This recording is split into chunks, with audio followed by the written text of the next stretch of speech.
Starting in a crowded neighborhood, we see many old buildings packed together under the morning sun. High up on the wall, a small window lets light into a basement room filled with mold and old boxes. On the desk, a computer displays a zombie game next to some instant noodles and half-eaten snacks.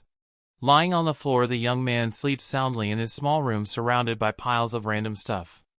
Buzzing loudly, the phone shows the time is 7:05 in the morning on a normal Wednesday. Waking up with a groan, the student realizes he stayed up way too late playing video games again. Sitting up, the boy looks at his monitor while thinking that he really wants to quit going to school. Walking into the kitchen, the teenager prepares to start his day even though he feels totally drained. Stuck to the wall, a small note from his mother tells him to eat well before heading out for class. Staring blankly, the protagonist shows a face full of exhaustion while wearing his round black glasses. Dressed in his gray uniform, the student steps out of the basement to begin another boring day. Looking up, he sees the massive luxury towers that look down on the narrow alleys of his poor area. Towering over everything, the building named Palace 104 stands as a symbol of wealth. Bitterly, the boy thinks that the rich kids living there could never imagine having a life like his. Walking away, the lonely student heads toward the city while the giant shadows of the towers cover him. The story starts at Seonggun High School, where everything seems peaceful from the outside as the sun shines on the building. Suddenly, a student hits the floor with a loud thud while letting out a curse because of the rough treatment he just received. Standing over the fallen boy, several students talk about how his head almost cracked open from that last move he made. Hearing the bad word from the victim, the tall guy in the white hoodie turns around since he cannot believe what he heard. Being 18 years old, Park Songbin smiles because he thinks the loser is finally getting bold after being bullied so much. Looking towards the hallway, the bully hears a feminine voice complaining about how noisy everyone is being in the school area. Approaching the group, a beautiful girl named Han Yena tells the bully to stop picking on people who cannot defend themselves. While looking disgusted, the 18-year-old girl warns him to stop ruining the school vibe with his annoying behavior. Grabbing the victim by the neck, Songbin pretends they are just playing and calls the poor boy the official class mascot. Adjusting his glasses, Minjun remains silent while realizing that even the girl who saved him actually looks down on him too.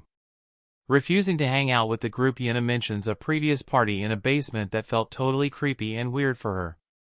Living in a fancy apartment complex called the Palace, the girl is a total gold spoon with very rich and successful parents. Being a popular social butterfly, she spends her time taking selfies for social media apps where everyone follows her life. Focusing on her books, the student also ranks in the top tier academically, which makes her seem perfect to everyone around. Planning her future carefully, she is already preparing to study abroad in the United States once the next year arrives. Starting with a beautiful girl who seems totally perfect but has a huge personality problem. Looking down on anyone she thinks is poor or a loser, she makes her disgust very clear. Walking home in the 8th grade, the student tries to find enough courage to approach her. Sweating for nerves, he asks if they are going the same way while feeling very anxious. Stopping suddenly, the girl speaks up and the young man wonders what she wants to say. Turning around with a mean look, she tells him he smells bad and needs to walk away. Standing there frozen, he realizes for the first time that she truly hates his presence. Noticing her expensive scent, he wonders if that is how wealthy people usually smell. Sitting together in high school, the girl complains and asks to change her seat immediately. Staring at her face, he wonders why he still has feelings for someone so incredibly mean. Looking out the window, he finds it very ironic to like a person who treats him like trash. Clenching his fist, the boy feels crushed by the bullies and her constant emotional attacks. Feeling totally humiliated, he stands there while hating how miserable his daily life has become. Moving to the schoolyard, the building stands tall under the bright and sunny blue sky. Resting on a bench, the boys talk about new shows and a gaming event called Rage Z happening soon. Minjun complains about a school day making him miss a gaming event while questioning why it happened on a weekday morning. Meeting his two 18-year-old friends who are lucky enough to be in classes where nobody ever picks on them at all. Asking if the protagonist wants to go to a concert, the buddies continue to talk about how lucky they are in this life. Feeling like the only one cursed with a terrible existence, the glasses boy hears his name being shouted from behind. Startling the poor guy, they yell his name and wait for a response while he sits there looking completely surprised. Showing off a picture of a famous idol, the friend explains they are going to try and buy tickets for the big show soon. Displaying the beautiful girl on the screen, the fanboy mentions he needs to go support his favorite star no matter what. Smiling awkwardly, the main character simply says no thanks while looking at the bright screen with a tired expression. Walking away, he claims to be done with idols, and the friends find his change of heart to be totally insane behavior.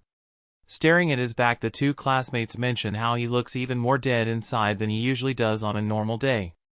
Wondering if dating rumors are the cause, they talk about how only losers would let something like that ruin their day. Entering classroom number 2-3, the scene shifts to the place where the students must spend their boring hours. Sitting quietly at his desk, the boy hopes for the day to end quickly so he can finally leave this stressful environment. Hearing some bullies talk trash nearby, the protagonist tries to ignore them while they laugh about a different student. Noticing the mean guys bragging about their fighting skills, the main character wonders if they could actually win a fight. Some guys talk bad about a student who escaped from the north and survived many dangers when he was only 13. Suddenly, a tall and serious teenager appears behind them, making the group stop talking immediately. This 18-year-old named Khan Hakshil from Class 8 asks the boys what they were just saying about him. Instead of being scared, the bully gets angry and asks if the newcomer has a problem with their conversation. Songbin grabs the quiet guy by the collar while shouting insults and telling him to watch his mouth. Even with the aggressive grip on his uniform, the taller boy remains completely still and shows no fear at all. Looking directly into the eyes of his attacker, he stays silent and waits for the situation to get worse. Other students try to stop the fight and tell the bully he should apologize since he was the one who started it. Leaning in close, the quiet guy whispers that the aggressive boy should behave if he wants to stay alive. After that intense warning, the mean student walks away looking annoyed while everyone else watches in silence. Observing the whole scene from a distance, a kid with glasses looks very nervous and starts sweating from the tension. Sitting at his desk, the smart student thinks about how terrible his class is and how much he hates being there. Looking at the large school building, it seems like a normal place, but for him it is nothing but a total nightmare. While walking home, he decides that quitting this place tomorrow is the only way for him to finally find happiness. With a serious face, the young man promises himself that he will never step foot inside that building again. Suddenly, a loud voice calls out and makes the boy with glasses freeze in his tracks. Looking back, he finds the tall bully standing right there with two other guys behind him. Songbin shows a fake smile while asking for a favor to get some restricted items. But the protagonist suggests that the jerk should just ask a random old lady for help instead. Thinking to himself, he realizes that quitting school means he can finally curse this guy out. His gaze becomes sharp because he wants to show some spine before leaving for good. Minjun chooses to just walk away and ignore the shouting, which leaves the bully very confused. The friends behind him are speechless as they watch the nerd actually disrespecting the leader. Later, the scene changes to a messy construction site where the sunlight hits the tall buildings. Groaning on the dusty floor, the main character feels the pain from a very bad beating. Holding a heavy brick, the mean guy looks down and wonders if he should go way too far today. Standing nearby, the other boys watch as the boss complains about the nerd acting up lately. Songbin stops moving because he is surprised by the weird words coming from the floor. Begging for an end, the broken boy says he is tired of life and wants it to stop right now. This unexpected request makes the attacker feel strange, and he wonders why his victim gave up. Kicking the poor guy with a lot of anger, the bully shouts insults while the victim takes the hit. Close to the boy, the bully warns him never to write his name in any final letter. Threatening the victim even more, the guy says he will go after the mother of the student if anything happens. After the attack, the group of bullies leaves the broken glasses on the cold ground. Painfully, the student stays on the floor because he is too hurt to move. Slowly, the sun starts to set over the old buildings of the city. Carrying his heavy backpack, the boy walks up the stairs while feeling defeated. With a sad look, he quietly wishes that the entire world would just end the next day. Suddenly, his feet stop moving as a dark thought crosses his mind. Looking at the sky, the student wonders if it would be better to just stop everything. High above is apartment building number 104, where he thinks his pain could end. Approaching the entrance, the young man feels there is no reason to keep living a sad life. Out of nowhere, a loud voice calls out from behind and makes him stop. Confused, the boy sees a girl from his school holding her phone. Because this is not his home, she wonders if the student snuck inside the building. Looking at the student, the girl asks if he came there to steal something and looks quite suspicious of him. While clenching his fist, the young man agrees that he should not be in a place where people like her live. Noticing the marks on his skin, the classmate asks what happened to his face because he looks pretty beat up. Staring at the bruise, she asks if someone hit him, but the boy remains silent and keeps his head down. Feeling frustrated, the girl asks why he does not fight back when guys like Songbin bully him all day.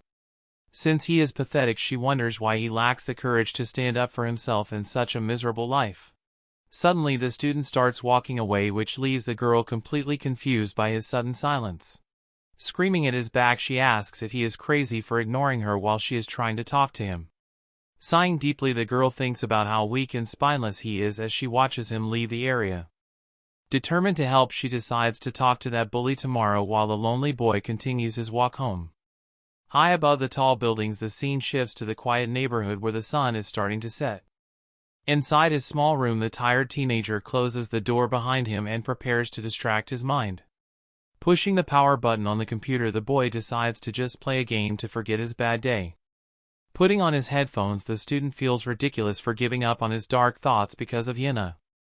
Reflecting on the situation, the young man admits that every word she said to him was actually right. Thinking about his new life, the boy feels glad to finally leave school behind and avoid those annoying people. Looking at the screen, the gamer considers helping his mom tomorrow before his friends tell him to join the match. Ticking away, the clock on the wall shows that time is passing while the room stays quiet and lonely. Outside, the dark alleyway stays silent while light shines through the small basement windows into the night. Suddenly, a loud scream echoes from outside the window, which makes the young man feel very confused and scared. Typing fast on the keyboard, the protagonist keeps his focus on the match despite the weird noises coming from outside. Shooting down 3 zombies in the game, the player manages to clear the area for his team and win the round. Unexpectedly, one of the teammates says he needs to leave right now, and the main character asks why it is so sudden. Noticing that even the second friend is logging off, the gamer starts to feel a bit worried about his buddies. Glancing at the wall again, the student realizes it is already 10 o'clock and wonders why it got late so fast. Hearing that the news is reporting total chaos, the confused teenager asks his friend what is actually happening. Startled by a massive banging sound from above, the young man jumps in his seat while looking around the room. Taking off his headset, the lonely guy stares into the dark area and asks himself what is going on with the noise. Walking slowly toward the kitchen, the nervous teen looks around his home to find the source of the loud thud. Standing by the entrance, the protagonist hears more thumping and asks who is at the door right now. Loud banging sounds come from the front door of the apartment. Looking quite nervous, the glasses-wearing student wonders who could be outside. Leaning forward, the young man decides to check the peephole to see the visitor. Recognizing the face outside, he realizes it is just his neighbor from the floor above. While listening to the strange request, the boy assumes a delivery person got the floor wrong. Standing in the dark hallway, the man outside looks very messy and strange. Thinking the neighbor is just drunk again, the teen lets out a tired sigh. Slowly reaching out his hand, grabs the cold metal knob to unlock the entrance. Creaking loudly, the heavy door opens to reveal the person waiting in the corridor. Peeking out cautiously, the student tries to see if everything is all right. Suddenly, his eyes go wide with shock as he notices something is very wrong. Stumbling toward him, the older man appears to be covered in a dark red liquid. Looking closer at the torso, he sees massive injuries that look totally impossible. Panic takes over as the boy asks if he should call 119 for help. Instead of answering, the man opens his mouth wide and lets out a terrifying scream. Unexpectedly, a crazed man grabs the student and starts a violent struggle right in the middle of the hallway. Screaming with a face covered in blood, the attacker looks completely insane while lunging forward with pure rage. Terrified by the sudden assault, the boy asks why the man is acting so crazy because everything happened too fast. Realizing the danger is real, the protagonist gets serious and prepares to defend himself from this weird monster. Reacting quickly, the glasses guy delivers a powerful kick to the chest that sends the crazy neighbor flying back. Tumbling out of the room, the older man hits the floor hard while the student stands his ground at the entrance. Slamming the door shut, the young man quickly turns the lock to keep the threat outside where it belongs. Panting heavily, the survivor leans against the wood while the attacker bangs loudly, trying to break back inside. Trembling uncontrollably, his legs show how much fear he feels despite managing to lock the room just in time. Sweating and confused, the boy wonders what happened to that guy since his face looked like a total nightmare. Desperate for help, the student kneels on the floor to find his phone so he can call the police immediately. Putting the device to his ear, the protagonist only hears a strange noise instead of a signal, which makes him worry. Staring at the screen with wide eyes, the main character sees that his cell is not working properly at all. Reading the notifications, he discovers that several emergency alerts were sent regarding unknown attacks in the city. Suddenly, a loud crash from another part of the house makes the young man turn around with even more fear in his heart. Looking through the window, the young man hears a loud scream while sirens echo in the distance. Outside, the world has turned into total chaos as random people start attacking others on the street. Noticing a familiar face, the boy realizes the violent attacker is actually his neighbor from the floor above. Hurrying back inside, he immediately thinks about his mother and wonders if she is safe from the madness. She usually returns home around this time, so the worried son quickly grabs his phone to check on her. Holding the device close to his ear, he desperately hopes that she will pick up his call. Terrible news arrives when the signal fails, and he realizes that even his parent is completely out of reach. Outside the basement window, the ground is covered in red stains while the city falls into silence. Darkness swallows the alleyway and the atmosphere becomes even more heavy as the situation gets worse. Back in the room, the terrified teen hides under a blanket while shivering from the sounds coming through the door. His hands are shaking uncontrollably as the emergency sirens continue to blare outside the house. Grabbing the device again, he tries to find some information about the disaster happening everywhere. Unfortunately, the internet is not working and the screen shows that no connection can be established at all. Reaching for the remote, he decides to turn on the television to see if the news has any answers. The reporter explains that unidentified civilians are committing crimes across the nation, and he keeps the volume low. Watching the news, the reporter says the government is investigating some crazy acts of terrorism across the area. Shocked by the report, the teenager realizes something bad is happening and the screen warns everyone to stay locked inside. While updates pop up, it shows that the violence is spreading to other places where people are attacking each other. On the television, a blurry image appears where someone is being grabbed, and it looks like a scene from a horror movie. Sitting on the floor, the young man thinks this is way too insane to be just a normal attack on the public. Inside his messy room, he starts to wonder if these are actually real-life monsters taking over the whole world. Staring blankly, he asks himself if he is dreaming because everything is falling apart so fast in just one single day. Quickly standing up, the glasses guy remembers that his neighbor went outside earlier and might be in big trouble. Near the exit, he decides to check the stairwell and try to lock the main door of the building for safety. Through the small hole, he sees that the hallway looks empty, though the darkness makes it feel very spooky. Once the door opens slowly, he notices red stains all over the steps, which makes his heart race with intense fear. Glancing towards the upper floor, he hopes that nobody is waiting there and prepares to move out very carefully. With his hand on the metal handle, he tries to be as quiet as possible so he does not attract any attention. Outside in the hall, he sees a man covered in mess walking away, and he holds his breath to stay hidden in the shadows. Suddenly, the door makes a loud creaking sound and the strange guy turns around to face him with a very creepy look. Walking through the dark hallway, the main character notices blood on the floor and feels a heavy chill. Quickly locking the door, he hopes that no monster can find him while he hides inside his apartment. Standing by the entrance, the boy lets out a long sigh of relief because he finally reached a safe spot. Looking at the dark stairs, the glasses guy wonders if his neighbors are okay since everything is too quiet. Deciding to stay hidden until morning, he waits for the police or some rescue team to show up and help. While sitting in his room, the teenager turns on the television to see what is happening in the world. On the screen, the news reporter speaks about random attacks and deaths happening across the metropolitan area. Unexpectedly, the signal cuts out and the screen goes blank, which makes the young man feel even more nervous. With a terrified expression, the protagonist notices that even the emergency broadcast has stopped working now. Hearing weird sounds from the floor above, the survivor looks at the ceiling and hopes to stay unnoticed. Wrapped in his blankets, the main character tries to get some rest, but the situation is too intense. Despite being exhausted, the boy cannot close his eyes because he is still processing all the recent trauma. Staring into the darkness, the lonely boy thinks about how strange it feels to be in this mess right now. Recalling how he wanted the world to end yesterday, he remembers his old miserable life before this chaos. Now that everything is actually falling apart, the survivor is fighting desperately to keep his own life. Wrapped in a blanket, the main character sleeps on the floor while thinking that his life has not changed much at all. Looking around the messy room, he realizes that whether it was in the past or now, his life is still a total nightmare. Birds chirp in the middle of the night as the dark sky hangs over the quiet city buildings during the early hours. Downward from the street view, we see an overturned ambulance and many people lying on the ground in a scary scene. Blood stains the floor near a door that is slightly open because something bad clearly happened in that specific spot.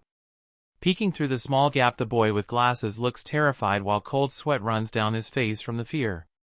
Observing the alleyway, he notices strange people walking around and perceives that the world outside is completely ruined. Seeing the trash and the red stains on the floor, the narrator mentions how the air feels different and very strange now. A lonely sandal sits on the dirty ground while the smell of iron fills the place and confirms the tragedy that occurred. Just by looking at the environment around him, the teenager concludes that he is in a very dangerous situation indeed. Closing the heavy metal door, he sees more red marks on the step and knows that no place is truly safe anymore. Quickly turning the lock, the young man tries to secure his home so that those monsters outside cannot get to him easily. Leaning against the entrance, he breathes heavily since thinking about stepping outside feels like a deadly mistake. Staring at the dark stairs, he wonders what else is hiding in the shadows of the building as he remains trapped inside. Checking his food supplies, the survivor finds some instant ramen and starts to plan how he will stay alive for now. Standing in the kitchen, the boy counts 4 packs of ramen and 6 cup noodles, which should last for 2 weeks. Judging by his emergency supplies, the protagonist thinks survival is possible for a month while waiting for rescue. Looking at his phone, he realizes the network is down and worries about his mom since calling emergency lines is impossible. Counting the 5 households, the teenager remembers the man turned into a monster and wonders about the others. Suddenly a thought crosses his mind about the college student living in the small room located on the rooftop. Recalling how the student brings his girlfriend over every Tuesday makes the boy think they might be stuck together. Since that day was yesterday, he hopes they are still inside that apartment at the very top of the building. Walking quietly up the stairs, the young man moves with caution while trying not to make any loud noises. Checking the other floors reveals no signs of life, so he considers the rooftop resident his last hope. Climbing higher, the survivor prays that the college guy did not turn into a creature like the previous man. Reaching the final flight of steps, he continues his search for another person in this silent place. Arriving at the top, he notices that the heavy metal door leading outside is already standing wide open. Stepping onto the rooftop, the protagonist looks around the empty space while feeling the cold air on his face. Feeling nervous and sweaty, the young man hesitates to call out because making noise could be very dangerous. Seeing that the inner door is also open, he wonders what is inside and feels a deep sense of unease. Standing at the entrance, the young man looks inside the dark room with a very confused expression. Inside the messy apartment, he notices that a fan is lying on the ground next to some red spots. Frightened by the scene, the boy realizes that something is wrong while he stares at the empty space. Quickly widening his eyes, the protagonist tries to understand the situation because it looks like a nightmare. On the wooden floor, the student sees several dark marks and wonders if that liquid is actually blood. Turning his gaze, he suddenly spots a creepy figure standing in the shadows covered in a red mess. Trembling uncontrollably, his legs start to shake because the fear is taking over his entire body. To escape from there, he slowly moves backward toward the exit while trying not to make any noise. While moving his arm, the character accidentally bumps into a small plant pot sitting on the shelf. Falling to the ground, the object shatters into many pieces and makes a loud sound that echoes everywhere. After hearing a strange scream, the main lead looks back and feels his heart racing from the terror. Turning around as fast as possible, the teenager begins to run to get away from that scary place. Suddenly losing his balance, the guy feels his feet tangling and realizes he is about to hit the floor. Crashing down, the poor kid ends up landing on his stomach while shouting after the sudden impact. Now lying on the ground, he looks terrified and prays that the person behind him does not catch him. Suddenly a scary guy covered in blood appears at the door while our hero looks completely terrified. Lunging forward as Chapter 3 begins, the monster tries to grab the teenager on the rooftop during this chaotic moment. Quickly ducking down, the young man barely avoids getting hit by the crazy person's swing. Over the edge, the attacker stumbles after losing his balance and starts to fall off the high building. Watching in silence, the protagonist can't believe that the threat just disappeared over the side. While the survivor watches from above, the bloody figure drops fast toward the ground. Looking stunned, the boy tries to process what just happened as his heart beats super fast. Inside his wide eyes, the student stares at the empty spot where the foe was standing a second ago. Because his legs feel like jelly, the lucky guy falls to his knees and realizes that the enemy finally fell down. Toward the handle, the glasses wearer reaches and decides to hide inside before anything happens. Walking down the stairs, the fighter breathes heavily because the situation was way too intense. As soon as he enters the room, the owner shuts the door tight to make sure he is finally alone. On the floor, the exhausted kid collapses because he can't even stand up after that rooftop fight. Hunching over his back, the main character gasps for air while trying to calm his racing mind. Trembling uncontrollably, his hands touch the ground and show how scared he actually is. Scared and confused, the boy thinks about the older guy from the rooftop who is probably gone forever now. Looking closely, his eyes show total shock as he wonders if he actually ended someone's life just like that. Kneeling on the floor of his messy room, the young man tries to convince himself that he is not the one to blame. Desperate for an excuse, he remembers that the older guy was the one who started the fight and attacked first. Time passes slowly as the clock on the wall ticks away while the protagonist stays trapped in his own head. Looking through the window, the sky is dark and his heart is filled with a weight that he cannot handle alone. Sitting by the door, he stays quiet and lonely while his small apartment feels like a prison for his soul. Throughout the entire day, the feeling of guilt eats him alive and makes it impossible for him to relax. Thinking about the fall, he wonders if his actions really caused that person to meet such a terrible end. Finally getting up from the cold floor, the guy decides he needs to face whatever is waiting for him outside. When the door opens, a dark liquid is spread all over the floor and points toward a scary situation in the hall. Stepping into the alley, he sees several people lying on the ground while a strange figure stands in the distance. That tall person is covered in red stains and has a weird glow around him that makes the scene feel like a nightmare. Slowly, the creepy walker turns around and shows a face that does not look human anymore, which scares the kid. Standing still in his slippers, the boy stares at the horror in front of him and realizes things are getting worse. Looking quite pale, the main character stares blankly while sweat drops down his face. Right in front of him stands the rooftop neighbor, who is now a monster covered in dark stains. Watching the creature stumble away, he understands that these things are definitely not human anymore. Feeling a bit sad for his old friend, the student knows that surviving is now his only priority. Suddenly, a loud groan echoes through the hallway as the heavy blue doors slowly swing open. Walking past the entrance, the beast wanders off and the young man notices his own fear is starting to vanish. When the sun rises on the third day of this nightmare, the city looks completely abandoned and silent. Inside his safe spot, he prepares a small pot of warm soup to keep his energy up during the crisis. Sitting among piles of boxes, the boy wonders how long the gas will stay on before everything shuts down.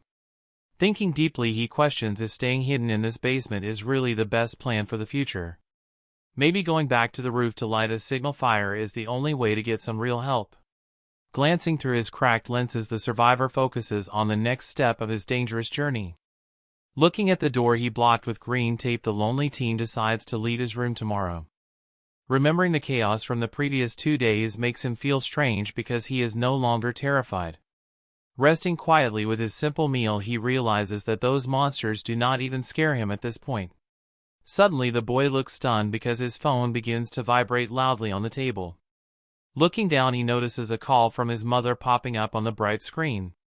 Grabbing the device, he quickly answers while his mom asks if he is doing okay right now. Responding to the call, the protagonist explains he is hiding alone as she stays safe in a shelter. While trying to explain the rescue plan, the signal starts to fail and the voice cuts out. Shouting into the receiver, the young man tries to reach her, but the line goes completely silent. Despite the call dropping, he feels a bit of relief knowing his parent is out of danger. Seconds later, the phone buzzes again with several new messages appearing all at once. Reading through the chat, he sees that his 2 best friends are also safe and sound. Checking the screen, he realizes those guys are actually staying very close to his current location. Staring blankly, the main character begins to think about someone else who might be nearby. Appearing in his mind is a girl named Hanyena who he remembers from his school days. Thinking back, the boy realizes that she is actually the person living the closest to his apartment. Recalling a past memory, he remembers when his friends talked about her while eating some snacks. Sitting around the table, the group of boys once joked about her wanting to see his social media photos. This tattooed guy tells his friend that a girl is coming over and calls it a huge chance for him to score. Looking very shocked, the boy with glasses listens as his buddy says the female just sent a message. Sweating quite a lot, the nerd asks if she is actually arriving and wonders if it is really true. Stepping into the house, the girl finally shows up looking very pretty while a man follows her inside. Showing a very serious face, the newcomer looks around the place without saying a single word to anyone. Entering the messy apartment, the lady sees a group of guys hanging out in the cramped living room. Walking across the room, her bare feet touch the floor while the boys try to act all cool and friendly. Sitting on the floor, the poor kid feels miserable because his home is being invaded by these rude people. Complaining about the gross smell and the sticky floor, the visitor says she is leaving because she is annoyed. Hiding in the tiny bathroom, the main character sits on the toilet and wonders if she is actually safe. Thinking about his father being a doctor, he wonders if his dad could help with a scary virus outbreak. Relaxing a little bit, he assumes the girl is doing fine since she always lived a very successful life. Widening his eyes behind his glasses, the boy suddenly hears something strange coming from the other side. Turning his head toward the door, the student looks totally confused by a sudden noise he just heard. Sitting there with his pants down, the lonely guy asks himself if someone just called his name from outside the room. Someone shouts for the protagonist to open the door quickly while banging on the metal. Surprised by the noise, the boy stares with wide eyes as he recognizes that familiar voice. Inside the dark room, he realizes that Hanyena is the one calling him from the corridor. While looking at his barricade of boxes, the banging becomes even louder and more frantic. Outside in the alley, the girl crouches low while trying to catch her breath in deep fear. Terrified, she looks back when a deep growling sound echoes right behind her location. Vicious monsters covered in stains run through the narrow path looking for a new target. Seeing the creatures getting closer, the poor girl realizes she has nowhere else to run. Pounding on the heavy door with all her strength, she screams his name one more time. Desperately, she begs for him to respond since the danger is literally at her heels now. Suddenly, the entrance swings open and the protagonist appears looking totally shocked. Panicked, the boy tells her to get inside immediately before those things reach her. Quickly grabbing her arm, he pulls the girl in and locks the handle as fast as possible. Right outside the house, those scary creatures start hitting the frame with pure rage. Finally safe for now, she breathes heavily while trying to calm her racing heart down. Entering the messy room, the guy notices a girl sitting on the floor while she lets out a heavy breath of exhaustion. Slowly, her bare feet rest on the cold ground because she seems too tired to even move a single muscle right now. Approaching the stranger, the young man asks if everything is fine, but she just wonders why he appeared so suddenly. Reaching out with a trembling hand, the lady grabs his black shirt firmly as if she is about to lose consciousness. Suddenly, the girl collapses against his chest and he falls back while trying to support her heavy weight on the floor. Holding onto him for dear life, her fingers shake uncontrollably because she is clearly going through a lot of stress. Staring in total shock, the protagonist cannot believe what is happening and he starts sweating from the unexpected contact. Stuck in an awkward position, the pair remains on the ground while the boy tries to process this crazy situation. Looking around the small apartment, we see the mess everywhere as the two characters stay huddled together in silence. Worried about her condition, the nerdy guy asks once more if she is feeling okay because her behavior is very strange. Gently touching her arm, the young man tries to be helpful, although he has no idea how to handle a girl this close. Facing him with a serious look, the beautiful woman finally thanks Minjun since he saved her from a very dangerous moment. Feeling his face turn red, the boy gets embarrassed and he listens as she explains that she almost died today. Taking a deep breath, the glasses guy feels relieved that she is safe and he tries to calm down his racing heart. Searching the place with a mysterious gaze, the lady seems to be thinking about her next move in this tiny room. Standing in the messy room, the girl asks the boy if he is currently staying all by himself. He explains that his mother left for work 3 days ago and found safety with a military unit during the chaos. Hearing this news makes the young woman feel relieved as she looks away with a calm expression. The glasses kid then asks Han Yena about her parents while she mentions that her father is safe at his workplace. Looking closely at her face, she begins to explain the situation regarding her mother with a serious gaze. She claims both relatives are fine but desperately asks for some water and a way to charge her dead phone. Looking at the wall, the clock shows it is already past 4 in the afternoon during this tense meeting. On the floor, several plastic bottles are filled with a yellowish liquid that does not look very clean. Sitting down, the thirsty guest quickly gulps the beverage because she has not had a single drop for a long time. Watching her drink so fast, the teenager feels surprised by the huge amount of fluid she is consuming. He starts to worry about their supplies since they should be rationing everything in case the tap gets cut off. Reflecting on the situation, he realizes she must have faced many dangers just to reach his current location. Curious about her journey, he asks if she really traveled all the way from her own home to get here. Scratching his head, the host wonders why she specifically chose to come to his place out of all the options. The student is completely shocked when she reveals that she has actually been hiding outside this entire time. The girl starts explaining that 3 days ago she met him near the apartment. Walking through the street after changing clothes, she noticed something was wrong. Suddenly, a loud scream echoes through the area and catches her attention. Chaos breaks out as everyone starts running for their lives without any warning. She finds a place to hide inside a shopping complex stairwell while feeling terrified. The boy is shocked to hear that she stayed in that spot all alone for so long. Looking around, she found an unlocked door near the stairs that offered some safety. That room became her temporary shelter because the other doors were completely stuck. Finding a bottle of water helped her survive until the 3rd day arrived. Hunger finally forced her to leave and try reaching her home 1 kilometer away. While walking, she spots dangerous figures lurking around the bloodstained streets. Seeing the blocked path, the survivor wonders why she chose such a difficult route. Deciding to take a risk, she enters a dark alley to avoid being spotted.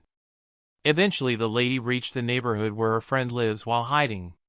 To return home, she had to cross the most dangerous part of the entire town. Running through the narrow streets, the girl realizes she had no other choice but to take this dangerous path. Glancing around the neighborhood, she remembers visiting the house of a friend named Minjun once before. Recalling a memory from 3 days ago, she hopes that the boy is still hiding inside his home. Dodging the scary creatures wandering the area, the survivor manages to reach the destination safely. Sitting inside the messy room, the host expresses his total surprise at her bravery for coming outside. Exhaling deeply, the guest feels a massive weight lift from her shoulders because she found someone alive. Touching her messy hair, the young woman mentions how gross she feels after running through the heat. Fixing her clothes, she notices that the long journey made her completely soaked in sweat. Staring blankly at his friend, the boy seems to be lost in thought while looking at her. Pointing out the wet spots on her outfit, the nerd suggests that she should change into some of his dry clothes. Hearing those weird words, the lady suddenly looks very offended by what he just said. Attacking the poor guy with kicks, she calls him a total loser for making such an awkward comment. Turning toward the bathroom, the girl asks if the water still works so she can finally clean herself up. Nodding his head while still in shock, the resident tells her to go ahead and use the shower. Resting alone in the middle of the room, the protagonist wonders why she reacted so aggressively just now. Inside the quiet apartment, the sound of running water echoes through the hallway while the guy sits in silence. Glancing around his messy room, the student realizes his situation is getting complicated as he waits for his guest. Staring at the wall, he wonders how to handle things now that the popular girl is stuck here with him during this mess. Looking at his small food stash, he calculates that their supplies will only last half as long with 2 people eating. Adjusting his glasses, the young man feels a sense of despair because surviving together seems nearly impossible right now. Watching the bathroom door, he finds it hard to believe that the school idol is actually taking a bath in his house. Thinking back to their school days, the teenager remembers how he used to walk through the halls being totally ignored. Passing by the beautiful classmate in the corridor, she never even glanced his way or acknowledged that he existed. Remembering her cold expression, he felt like a total nobody since she treated everyone below her like a tiny insect. Suddenly, the door swings open and the girl appears while the shocked protagonist jumps back in total surprise. Looking directly at him, the female student asks to borrow some clean garments because she needs to wash her own outfit. Hurrying to his dresser, the boy frantically searches for anything decent to give her while offering several options. Sniffing the fabric with a frown, the girl makes the poor guy blush as he realizes his laundry might not be fresh. Complaining about the musty scent, she decides to use the shirt anyway since there are no better choices available. Taking another deep breath of the material, the girl prepares to get dressed while the owner of the house looks away. Pulling her shirt, the girl complains about the smell and decides to wait for her clothes to dry. Annoyed by the stench, she tells the guy to use some spray, and Minjun awkwardly mentions that he actually washed everything. Walking away, the girl continues to complain while the boy wonders if she is just acting totally thoughtless right now. Outside the dark building, strange growls echo through the night as monsters roam the empty streets during the apocalypse. Inside the cramped room, several pieces of laundry hang on a small rack to dry for the next day. Looking at the empty bowl of noodles, the girl calls out the name of the protagonist and breaks the silence. Sitting on the floor, they discuss their next moves since the guy believes their only option is waiting for a rescue team. Unexpectedly, the boy reveals he planned to leave tomorrow, but his friend gets angry and calls him completely insane. Thinking about the danger, she refuses to leave the room because she almost died just trying to reach this safe place. Fixing his glasses, Minjun explains they will just stay here and hope for the best while the situation settles down. Worrying about their survival, the girl asks what they will do if the food supply suddenly runs out in a few days. Quietly, they both look at each other while the heavy atmosphere fills the small apartment during this terrifying moment. Although the screams nearby are fading, he mentions that breaking into other houses for supplies might be necessary. Deeply afraid, the girl listens as the guy says they must head out once the cabinets are empty and there is nothing left. Standing up, she yells that going out is impossible, so they should only worry about that problem when the time comes. Scared out of her mind, the girl explains that the outside world is filled with crazy monsters that almost killed her. Looking at her, the boy suggests that maybe she can just dodge them if she stays careful while moving around. Staring blankly, the young lady mentions how those scary things are exactly like the zombies from the movies. Sitting on the floor, the guy notes that getting bitten leads to a nasty infection which turns everyone into monsters. Looking away with a cold expression, the protagonist says he truly does not care about getting sick or dying. He continues by saying his life has no meaning, so having nothing to lose makes him feel totally indifferent. Standing tall, the girl argues that she actually wants to survive because her dream is to study abroad next year. To calm her down, the glasses guy reminds her that she already made it 1 kilometer without being spotted. While showing the creatures in the street, he explains that some walk slowly while others just lie on the ground. Turning her head, the girl listens as he says the monsters actually run way slower than a normal person can sprint. Sitting across from each other, the young man asks if she remembers playing games like tag when she was a little kid. Smiling a bit, he suggests treating the whole situation like a game to make the survival part feel more exciting. Feeling insulted, the girl calls him a total creep for making jokes while she is literally shaking from fear. Suddenly stretching her legs, the lady says she needs to sleep and asks him to get some blankets ready for her. Lying down in the small room, she admits that it has been many days since she last had a good night of rest. Looking confused, the protagonist utters a small sound while trying to understand the situation. The camera shifts to some blankets on the floor as a voice calls out to get his attention. Standing over him, the girl asks if he is insane for thinking they would sleep side by side. Pointing toward the kitchen, she demands that the boy finds a different spot to rest his head. Looking quite stressed, the young man reminds her that this is actually his own house. Sighing deeply, the guest says she finally understands and stops arguing for a moment.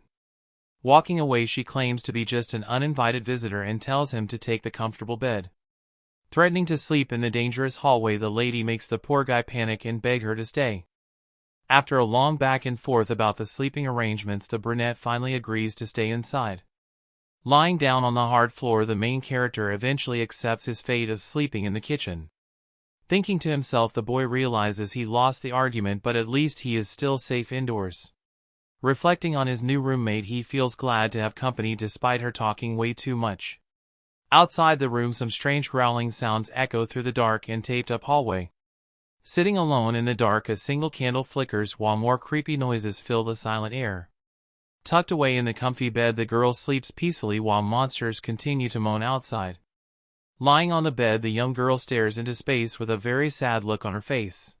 Suddenly, the lady calls the name of the protagonist, who is sitting on the floor looking back. Showing several bandages on his skin, the teenager looks quite surprised by the unexpected call. telling him to come inside and sleep in the room. She makes him feel lucky for the offer.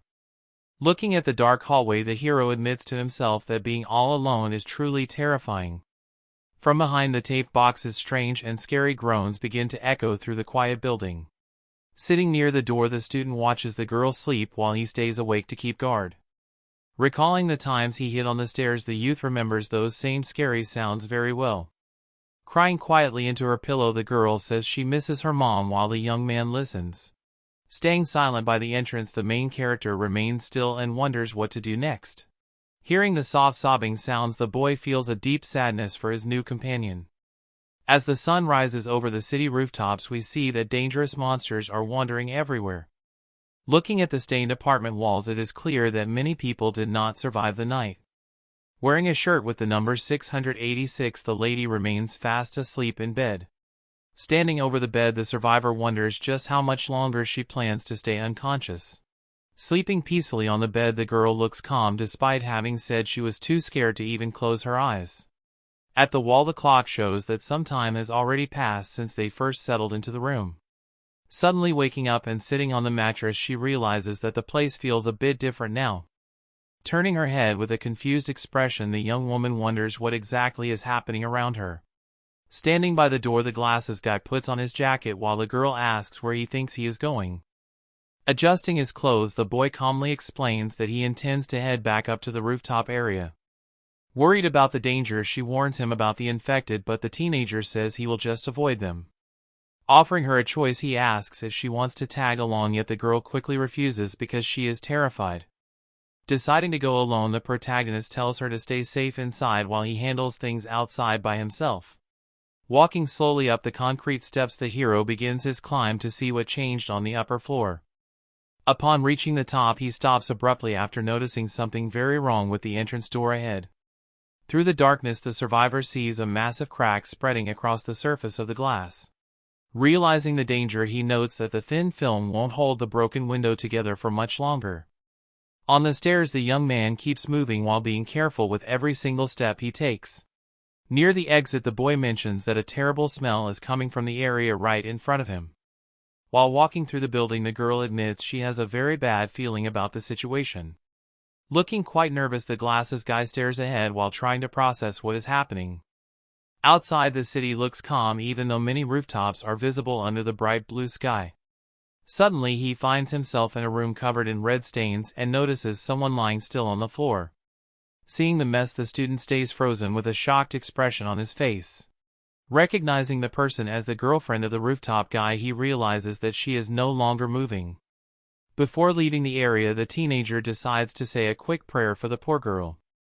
Walking out of the room slowly, he tries to stay calm despite the scary thing he just saw. Approaching his friend outside, the young man explains that there is someone inside who didn't survive. Sweating a bit, the protagonist warns her that going into that room is probably a bad idea. Hearing the news, the girl looks totally stunned and remains silent for a few seconds. Discussing a rescue plan, the two talk about lighting a fire to attract a helicopter for help. Shouting for other survivors, the girl is warned about monsters and they realize they must survive here alone. Later that day, inside the house, she asks the boy what his personality type is to pass the time. Laughing together, the girl teases him for not having even 50 followers on his social media account. The girl asks about his hobbies while the guy mentions playing zombie games despite the world already ending. Lying on the ground, she calls him a total introvert since he stays home and eats alone all the time. Feeling awkward, the boy remembers she never even looked at him before everything turned into a nightmare. Looking away silently, he continues to process the strange situation of being trapped with his popular classmate. As she pokes him with her foot, the teen wonders if being alone with his crush is actually a good thing. The room is messy and sealed, but he feels happy because he used to dream of talking to her like this. Being distracted by her constant poking makes him wonder if any of these feelings even matter anymore. Getting kicked for ignoring her, the boy quickly apologizes while she calls him a total loser for spacing out. Checking the barricaded windows, we see that they are completely covered with boxes and green tape for safety. Flipping through a book, she looks at stories of normal school life that seem like a distant memory now. Passing several days later, the young lady remains on the floor while staying busy with her reading. Screaming his name loudly, she asks if the laundry is finished while demanding attention from the poor guy. Scrubbing clothes in a bucket, the boy feels frustrated as she complains about being hungry once again. Looking totally done with this life, he swears to leave her behind and escape this place by himself. Squatting in the bathroom, the hero feels like a slave while hiding his true emotions behind a quiet face. With no power in the house, he washes clothes by hand using a candle while noticing that the food supply is getting really low. Looking at the dark kitchen, we see how difficult life has become since everything must be dried in the shadows of the room. While preparing to leave, he tells Hanyena he is going out, and she warns the boy to return within 30 minutes for safety. The girl threatens that he will be in big trouble if he is late again, so the young man just sighs while heading to the door. A broken glass door shows signs of a struggle with marks everywhere, making the whole atmosphere feel very creepy and dangerous.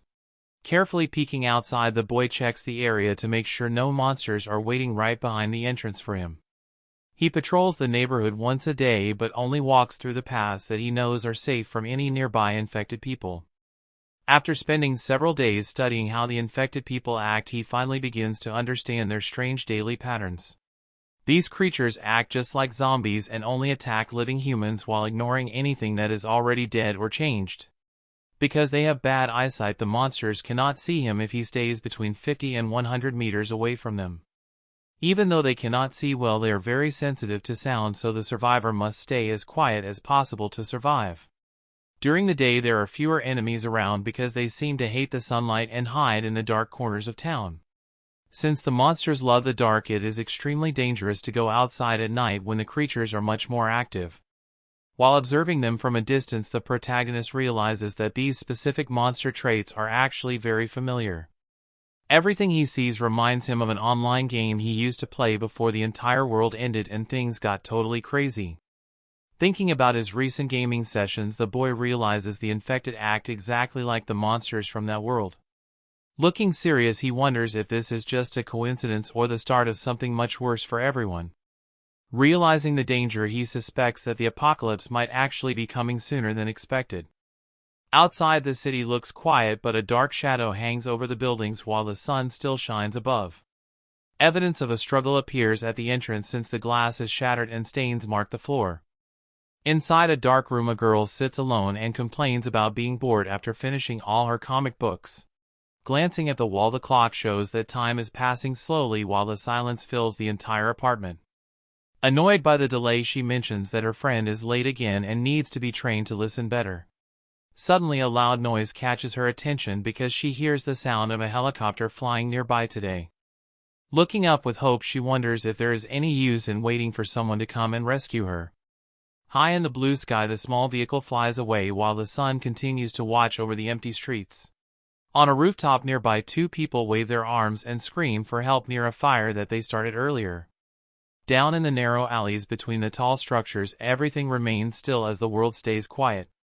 Returning to the dial, it shows that many minutes have passed since the noise of the engine faded away.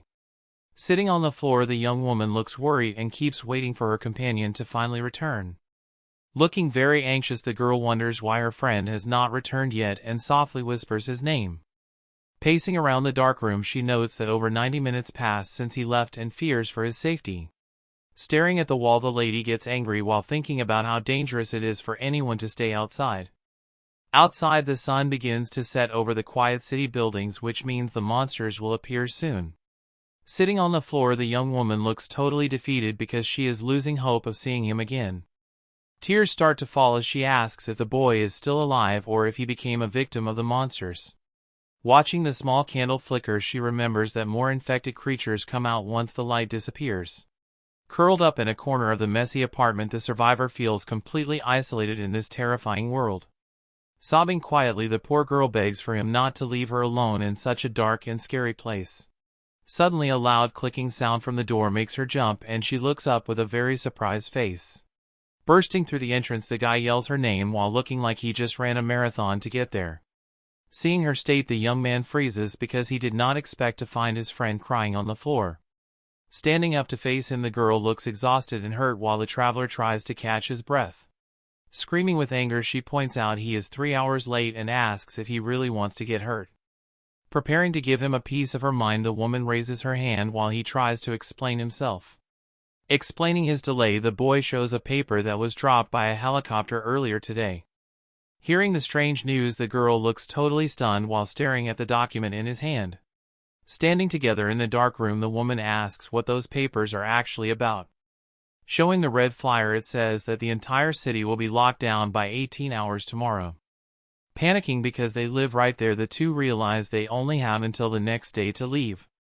Looking at the back of the page, they find a list of infection rates for every single neighborhood. With a worried expression, the guy mentions that the situation will get much worse very soon. Regretting their choice to wait for help, they agree that escaping is now the only option left. Doubting the paper for a second, the student wonders if the safety levels are actually real or not. Focusing through his glasses, he decides that fleeing to the north is definitely not a possibility. Facing his friend, the protagonist claims they must cross the big river to survive this nightmare. Examining the map, he points out that they need to avoid the most dangerous zones by heading east. Starting to pack his things, the survivor suggests a safer route despite it being a long detour. Observing his every move, the girl seems quite impressed by how calm he is during the crisis. Even though she thought he was a loser before, she admits he is actually very smart and capable. Looking serious, the boy with glasses says they must escape from that place right now. The girl gets worried and suggests waiting until morning while wondering if they can really survive the trip. Desperate for help, she hopes someone will rescue them as her friend calls out her name. Firmly, the protagonist states he will head out at dawn because staying in the basement means certain death. Silence fills the room while the young lady stares at him with a look of pure shock. Covering her face with her hands, she finally agrees to the plan despite her overwhelming fear. They start talking about packing food and supplies while looking for an extra bag to carry everything. Morning finally arrives as the sun rises over the quiet city buildings, signaling it is time to move. Cardboard and tape still cover the windows, showing how they tried to hide from the monsters outside. Wearing his backpack, the guy wonders if she is ready and his companion nods while standing by the door. Walking out, the teenager feels a bit hesitant because the streets are very dangerous. Suddenly, the pretty girl asks if he is sure about not visiting the hospital where her father works. Turning around, the hero questions if they should look for the man since he might still be at his job. Her eyes show a hint of mystery and sadness while she processes the question about her parent. Forcing a smile, the female friend says it is fine and insists they should just leave the area quickly. Remembering the last talk with his father makes the glasses guy nervous since they were supposed to be safe in a shelter. Glancing sideways, the young man wonders what is happening while a voice tells him it is time to start moving. Looking up at the bright sun shining over the tall buildings, everything seems peaceful for just a brief moment. Moving quickly through the back alleys, the student notices red stains on the walls and shattered glass from the recent chaos. Hiding behind some large containers, he spots a dangerous monster wandering further down the street looking for prey. Signaling with a thumbs up, the boy greets his partner, who comes running towards him to join the escape through the city. Seeing the street from above reveals a total mess with overturned cars and trash covering the entire ground. Running past a flipped ambulance, the two survivors try to stay quiet so they do not attract any unwanted attention. Focusing on the marks on the pavement, the lady tells him to follow her as they continue their journey together. Observing the blocked roads from a high view shows how the buses and cars have created a massive traffic jam. Seeing a birthday ad on the side of a vehicle covered in red splatters makes the situation feel even more depressing and real. Walking calmly for now, the female mentions how she was terrified before but feels much safer moving in the open. Explaining the situation, the protagonist says that monsters usually stay away from bright light, but they must remain alert. Complaining about the long distance, the companion wishes she had brought a bicycle to make the trip easier. Thinking about the plan, the guy notes that communication is down, so electronic scooters are useless and all bikes are gone. Sweat drips down the girl as she asks for a 5-minute break while complaining about the fast pace. Standing in the middle of a destroyed street, her legs are hurting and she asks the boy for a pause. Moving forward without stopping, the young man says he will go ahead as the lady calls him a name. Passing by a crashed bus, the girl makes threats while the boy warns her to be quiet so the monsters do not hear. Looking at the skyline, the city seems empty and quiet under the bright blue sky. Stepping forward on the sidewalk, the girl wonders how much time is left until they reach their destination. Walking through the narrow alley, the girl complains about the distance while her companion tells her to keep going. Refusing to give her water, the boy explains that every drop is precious and must be saved for later. Blocking the entire road, a green truck stands abandoned among various piles of old furniture. Staring at the massive barricade, the two survivors are surprised by the huge wall of cars and trash. Explaining the situation, the guy says this new area looks much safer than the previous places they visited. Seeing such a large fence, the girl wonders if there are other people nearby guarding the entrance. Climbing over the obstacles, the boy notices that the air smells better and no monsters are in sight. Pointing to a potential hiding spot, the girl suggests a rest, but the leader says they must keep moving. Feeling offended by his words, the young lady stares in disbelief as he tells her to stop being dramatic. Standing among trucks, the girl looks at the man while thinking very bad things about him. They face each other in the middle of the street while the atmosphere feels heavy between them. Looking quite sad, the girl realizes they are in the same mess from Chapter 0. Wearing glasses, the young man remains silent while observing her facial expressions. Moving her lips slowly, the lady finally says she is sorry for everything that happened. Opening his eyes wide, the boy looks totally shocked after hearing those unexpected words. While the woman repeats her apology, the student notices several monsters appearing in the distance. Frightened, the guy points behind her and warns about the danger coming their way. Screaming loudly, many infected people run toward the pair while looking for a snack. Reacting quickly, the protagonist grabs her hand to make sure they stay together. Both of them start running as fast as possible to escape the group of creatures. Sprinting down the narrow road, the two survivors try to leave the monsters behind them. Panicking, the girl mentions how she thought this area was actually safe from the infection. Looking ahead, the teenager spots another person hiding near some old furniture. Calling out to them, the new man offers help while the protagonist thanks him for the chance. Pushing with all their might, the guys try to block the entrance while telling the girl to get inside quickly. Looking completely terrified, Han-yena listens as Min-jun tells her to find a place to hide right now. Gripping the wood tightly, they start counting together to prepare for one final push against the door. As they reach the count of 3, an injured attacker appears and starts screaming while trying to force the way in. Peering through the small gap, a scary face covered in red stares back and causes everyone to panic. Watching in horror, the boy with glasses screams for the monster to stay away from them. With a loud crash, the creature manages to knock over the heavy furniture used as a barricade. Since everything is falling apart, the group realizes they need to start running before the threat catches them. Screaming when she sees the danger, the girl follows her companion toward the back area. Running as fast as possible, the two survivors flee through the narrow alley while the beast follows closely. Trying to find a way out, they start climbing over some old desks and chairs blocking the path. Standing on top of the wooden structure, the young man says they must jump down to survive this mess. Landing hard on the pavement, both of them try to recover their balance after the big drop. Sitting on the cold floor, the woman cries out because her foot is hurt and she cannot move easily. Hearing a sudden noise, the student looks back with a worried expression as if something bad is happening. Suddenly, 2 bloody men run toward the couple as the situation becomes extremely dangerous. Staring with wide eyes, the main character feels a huge shock because of the terrifying scene ahead. Remembering some harsh words, he thinks about how he should have the courage to stand up and fight. Even though he feels weak, the girl once told him that being a coward is totally pathetic. Reaching for a hidden blade, the boy decides that dying like a loser is not an option today. Looking at her friend with a surprised face, the young woman cannot believe what is happening. Moving quickly, the protagonist named Yoo Min-jun prepares to face the threat to protect his friend. Holding a small knife, he stands his ground because he refuses to run away from the enemy. Suddenly, the sound of a fast engine echoes through the street as a motorcycle wheel spins fast.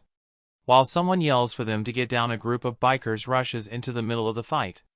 Turning his head in total confusion, the teenager tries to understand who these new people are. Using a heavy bat, one of the bikers hits the attacker right in the head with a lot of force. Shouting with joy, the gang starts to beat up the monsters while the two students watch the chaos. Standing there silently, the duo feels confused while the bikers continue their aggressive assault. Carrying a bat on his shoulder, the leader says that hitting things while riding is the best feeling. Suddenly, a guy with a baseball bat appears and looks surprised to see people in the middle of the street. He recognizes the girl as Han-yena and asks why she is hanging around this dangerous area right now. Looking at the stranger, the thug wonders who this random dude could be while holding his weapon tight. The protagonist starts sweating because he realizes that things are about to get really bad for him. This newcomer is Park Songbin, an 18-year-old student who is actually worse than the monsters outside. Standing together, the gang faces the two survivors as the tension in the air grows thicker. Songbin notices the kitchen knife in the boy's hand and starts laughing since it looks like a pathetic weapon. He mocks the weird pair and asks if they just met by chance because they look like a very strange team. Yena thanks the group for showing up and admits she might have died if they had not arrived to help her. The leader invites them to a hideout with 12 survivors because there are adults keeping everyone safe there. When the boy with glasses mentions leading the city, the antagonist explains that the entire area is already shut down. Songbin tells the girl to ride on his scooter while the others have to use a small board to move along. While looking back with a strange expression, the blonde seems to be planning something suspicious in his mind. The girl stays silent and looks confused about the situation as if she senses that something is not right. The guys whisper to each other, wondering if bringing her is a good plan while she asks what they are saying. Looking at the girl, the bully tells her to just get on the bike and stop worrying. Turning her head, the young lady seems a bit unsure about the whole situation. Pointing at the guy with glasses, the biker asks how they are even going to bring that dude along. Another friend suggests just leaving the loser behind because he will only waste their limited food. Feeling quite worried, the girl hears them mocking the poor guy who is just standing there. Suddenly, the leader changes his mind and says they might as well take one more person with them. Surprising everyone, the quiet student says he is not going and tells them to just forget it. Calmly, the boy with glasses explains that he has his own place to be and will survive alone. Staring in shock, the girl cannot believe he is actually turning down their help right now. By walking away from the group, the protagonist decides to follow his own path in this mess. Because he is getting angry, the bully shouts for him to stop since he hates being ignored. With a deadly threat, the mean guy says the world is over and he can easily end him right there. Having no fear at all, the student looks back with a very cold and indifferent expression. Loudly, the aggressive teen calls him names and orders the boy to return to them immediately. In an attempt to stop the madness, the girl asks if her friend has gone crazy with those threats. Looking closely, the bully remembers the nerd and remarks how the poor boy has not changed a single bit since their last meeting. Pointing to the group, the muscular teen asks if today is the perfect chance to try something with the girl they just met. Smiling wide, he mentions seeing her photos on social media and wonders if she looks just as good in real life as the pictures. Staying quiet, the protagonist listens to the jerks laughing about her while they make some really rude jokes behind her back. Feeling a drop of sweat, the main character looks away because he knows these guys are nothing but trouble for everyone around.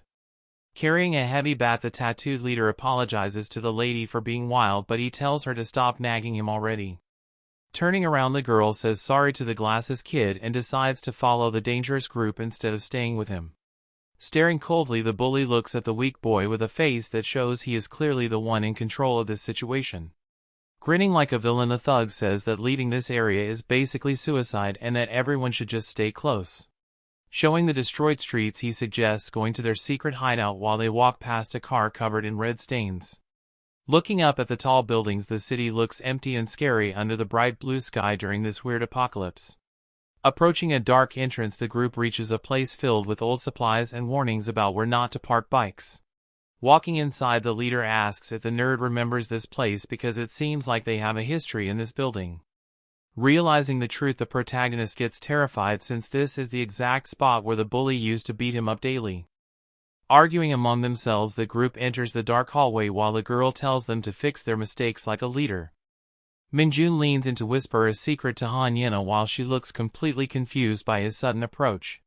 He suggests they should take a chance to escape from these guys because staying with them feels like a bad idea. While the boy trembles with fear, the girl tells him to calm down since she thinks the others are just weaklings. She mentions how the leader has been her servant for years and promises to protect her friend if things get messy. Even though she tries to act cool, the nervous teenager wonders why she believes those dangerous people so easily. He asks if she really views that scary guy as just a normal classmate from their childhood days.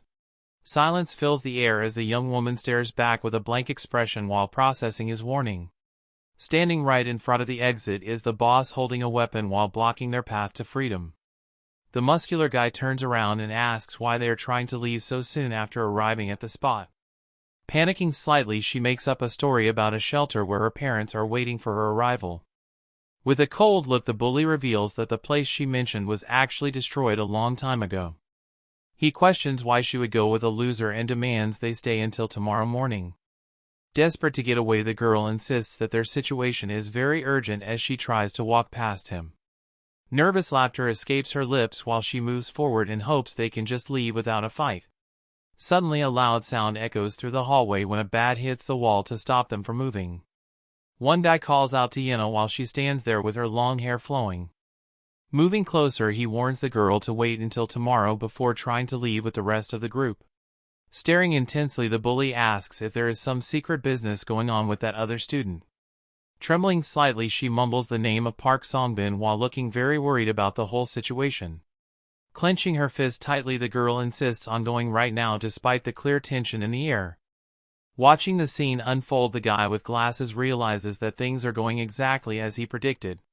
Stepping forward, the smart student suggests they all just head out together to settle this matter peacefully. Looking toward the horizon, she notices the sun is about to set and feels the pressure of time.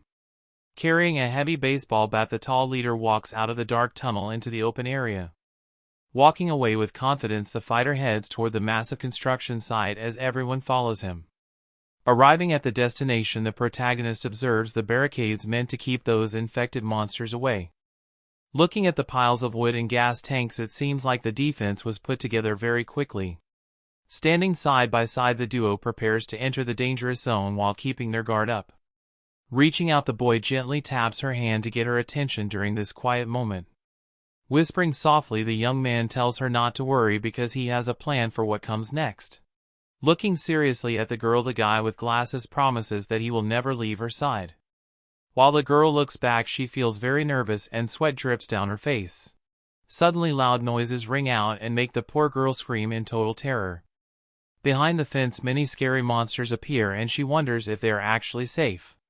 Laughing at her fear, the leader says there is no way those creatures can get inside.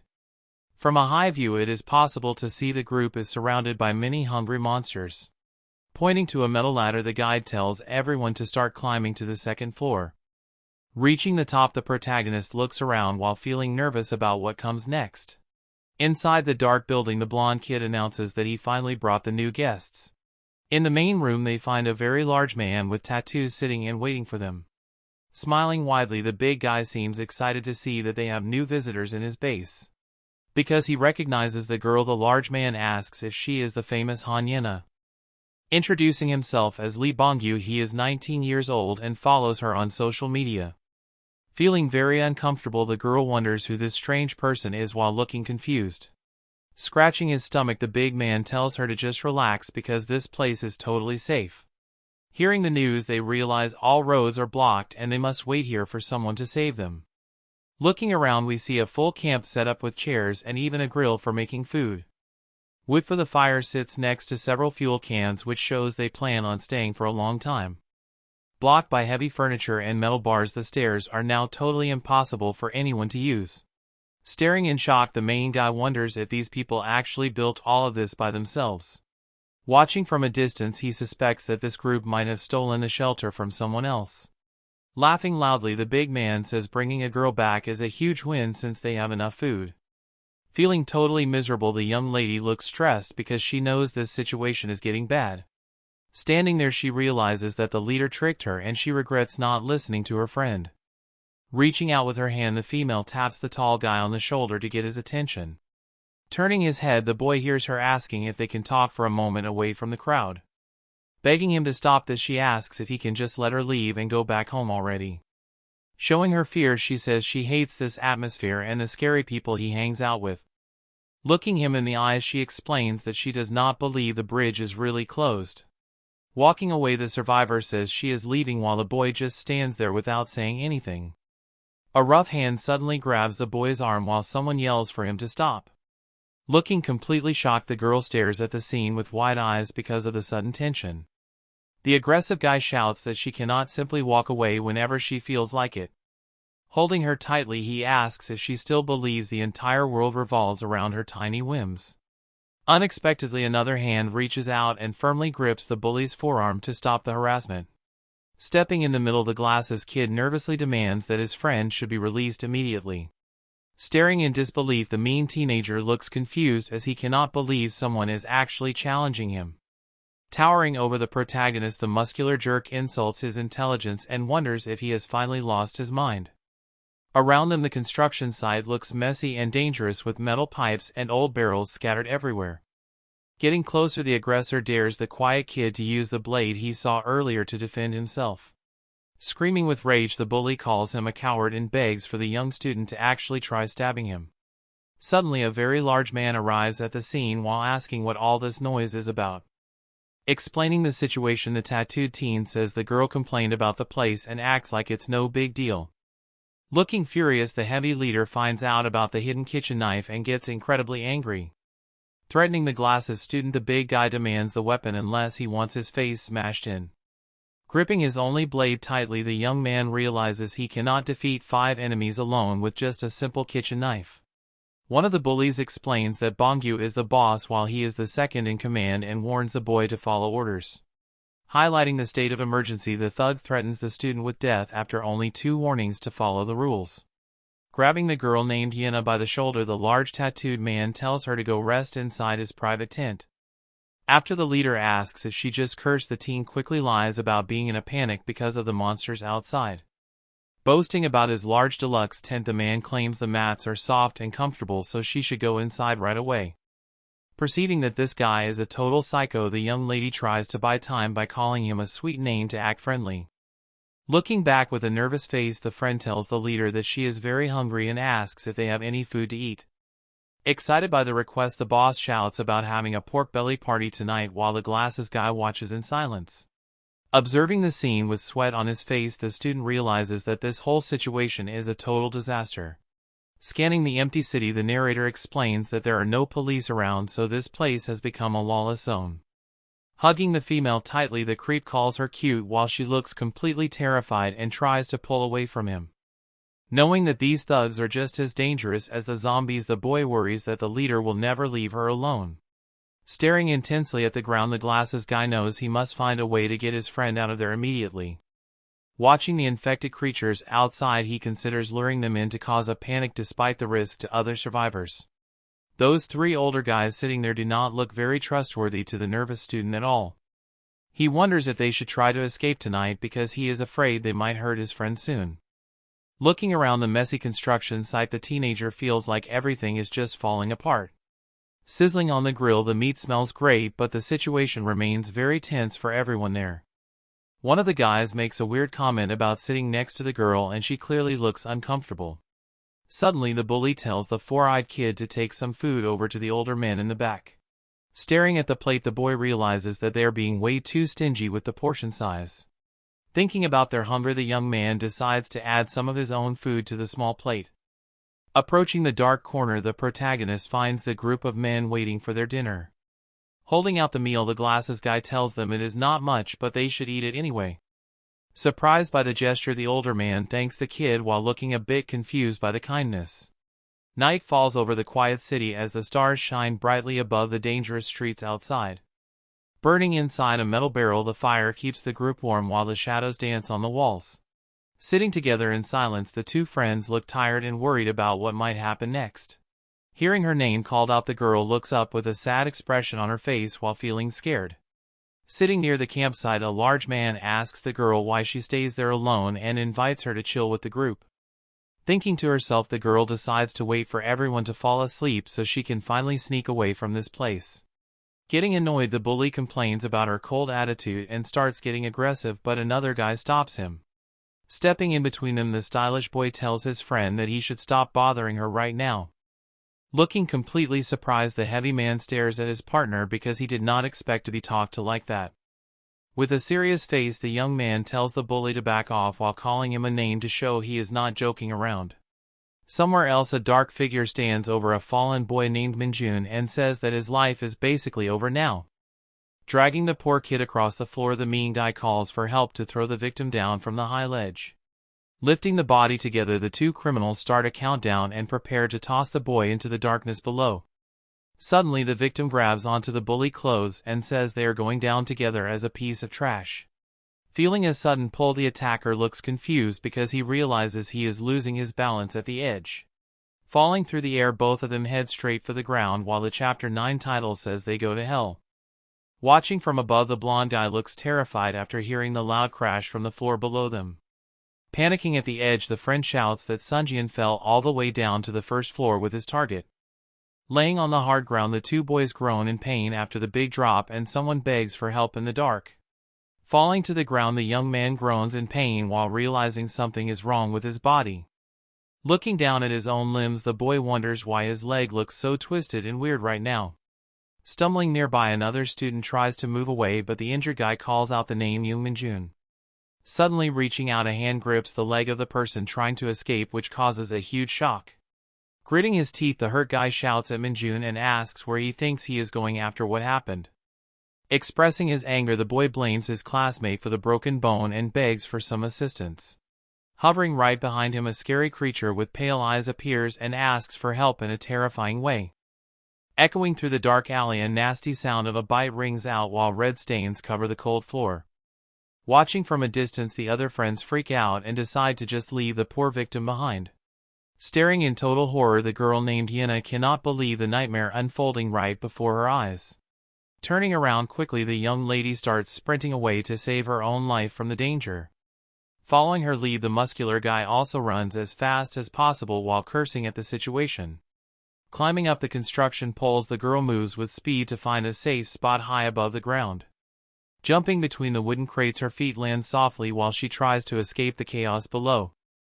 Shouting her name, the man behind her asks if she is really going to stop or keep running away like that.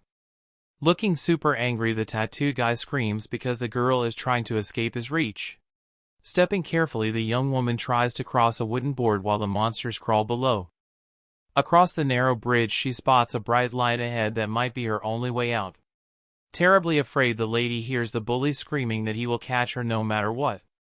With her sneakers, she prepares to make a big jump to reach the next building. Through the night air, she leaps over the gap and hopes to land safely on the other side. Right after landing with a heavy thud, her feet feel shaky and she struggles to keep her balance. Behind her, the survivor hears a noise and realizes her pursuer is still coming. As he laughs like a total psycho, the man mocks her for thinking she could actually get away. Lunging forward with all his strength, the villain tries to bridge the distance to grab his victim. Suddenly a loud snapping sound happens because the fragile support cannot hold his weight.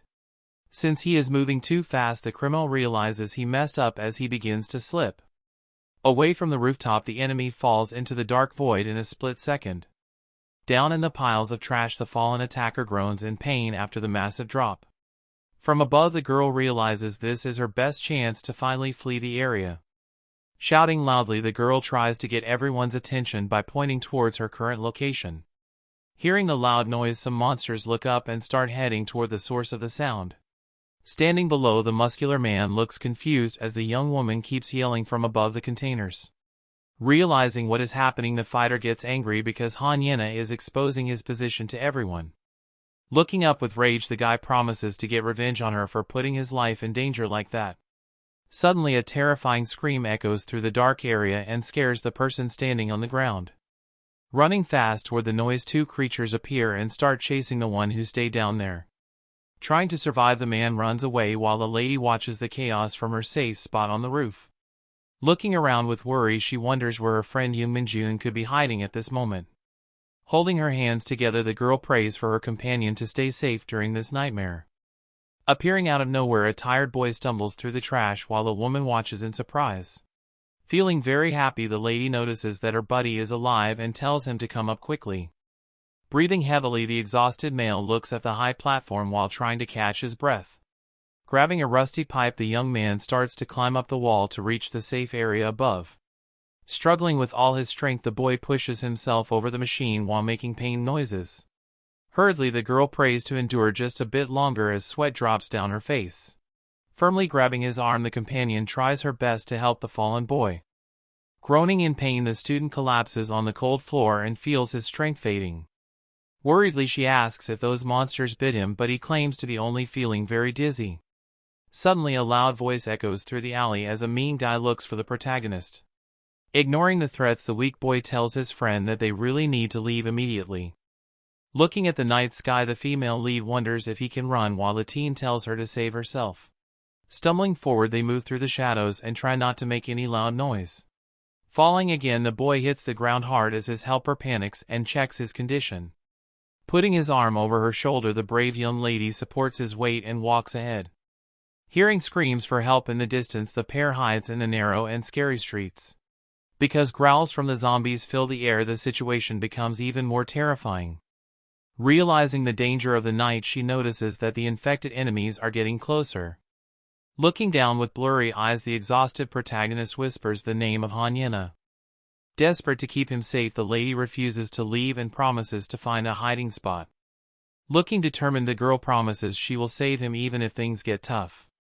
Heading down a dark path, she notes the lack of smell, so the monsters might be far away. Above them, a single street light flickers against the dark night sky. Walking slowly through the alley, she carries the heavy weight of the injured boy on her shoulder. Suddenly stopping, she looks around as if she heard something strange nearby. Ahead, an open door reveals a dark and mysterious room waiting for them.